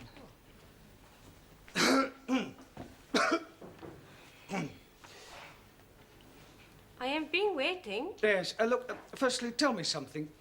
Do you love Ali? Oh, yes, very much indeed. Good, good. Well, what I have to say is rather delicate, but you and Ali are both sensible, intelligent people. Thank you. And you've been married for almost 2 years now, and you've now got a lovely little baby. Yes. Well, I want you to know that I understand how these things can happen. What things? Well, not babies, but, oh, look, let me put it another way. When two people have been married for a while, sometimes familiarity creeps in. Two people living together, doing the same things day after day, seeing the same faces. It's only natural that occasionally one of the parties feels that something is missing, some excitement, perhaps. So it's not unusual in these occasions for one of the parties to meet somebody else, to try and recapture the first flush of romance. Mr. Brown? Please, let me finish. Let me say just one thing. The vital question you must ask yourself is whether to lightly throw away what you have already for some passing infatuation, or to rise above it and start afresh. To err is human, and to forgive, divine. That's all I have to say. Oh, I see. Now, what was it you wanted to ask me? No, it is not important now.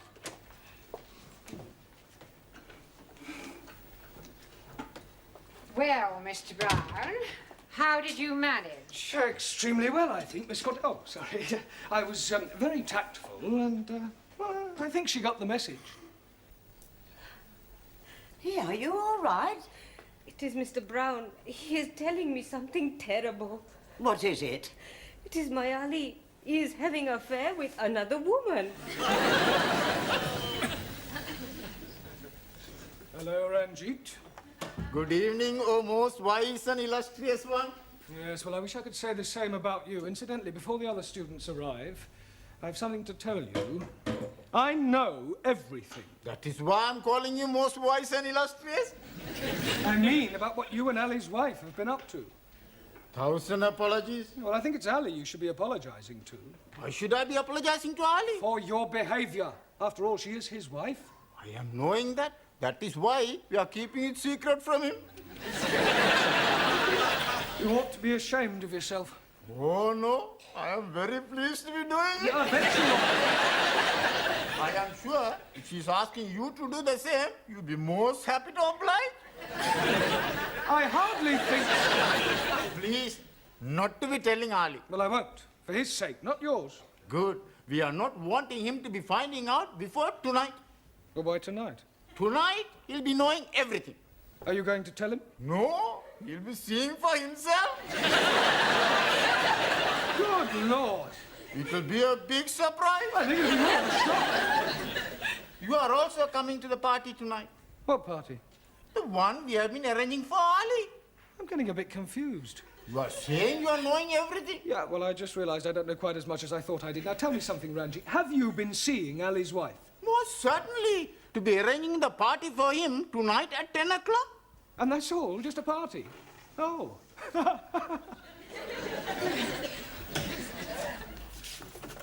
Buenas noches, Señor Brown. One. Sí, señor. This is an English class. When you arrive here, I expect you to speak English. No more buenas noches. Good evening. It's all right. Yeah.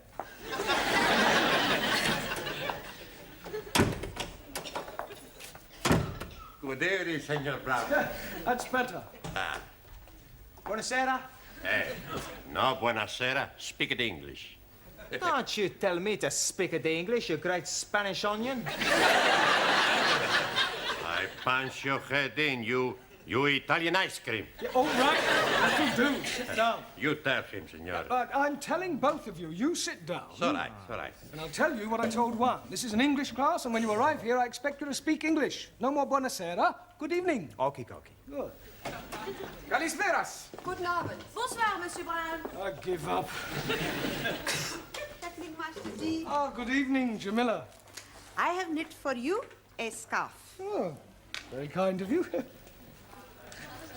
Very patriotic. Quite long.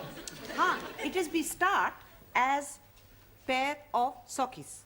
But I am forget to turn round heel, so I make it a little bit more longer. Yes, well, thank you very much. Sure it'll come in useful. Good evening, Suli. Carol? Good evening. Yes.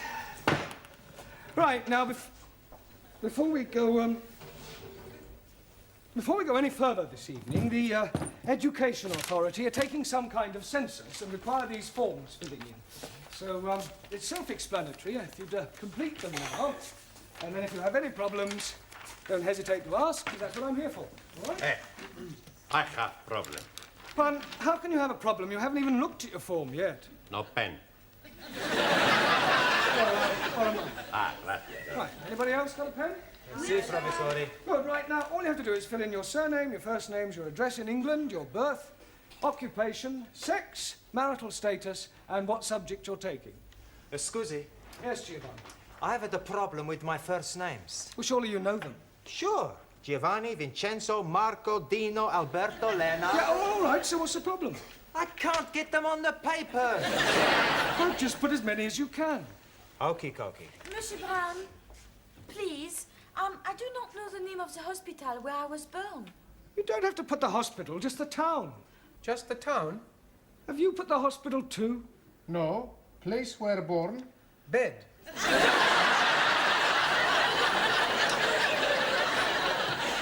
Finish.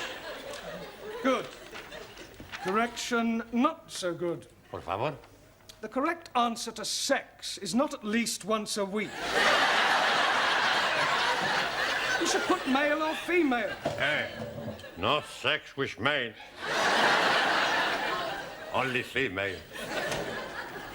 Squeeze, please. I'm being late. You almost missed the census. Rihanna is still being very mysterious. Oh, look, don't worry. Everything will be all right. Tonight at 10 o'clock, all will be revealed.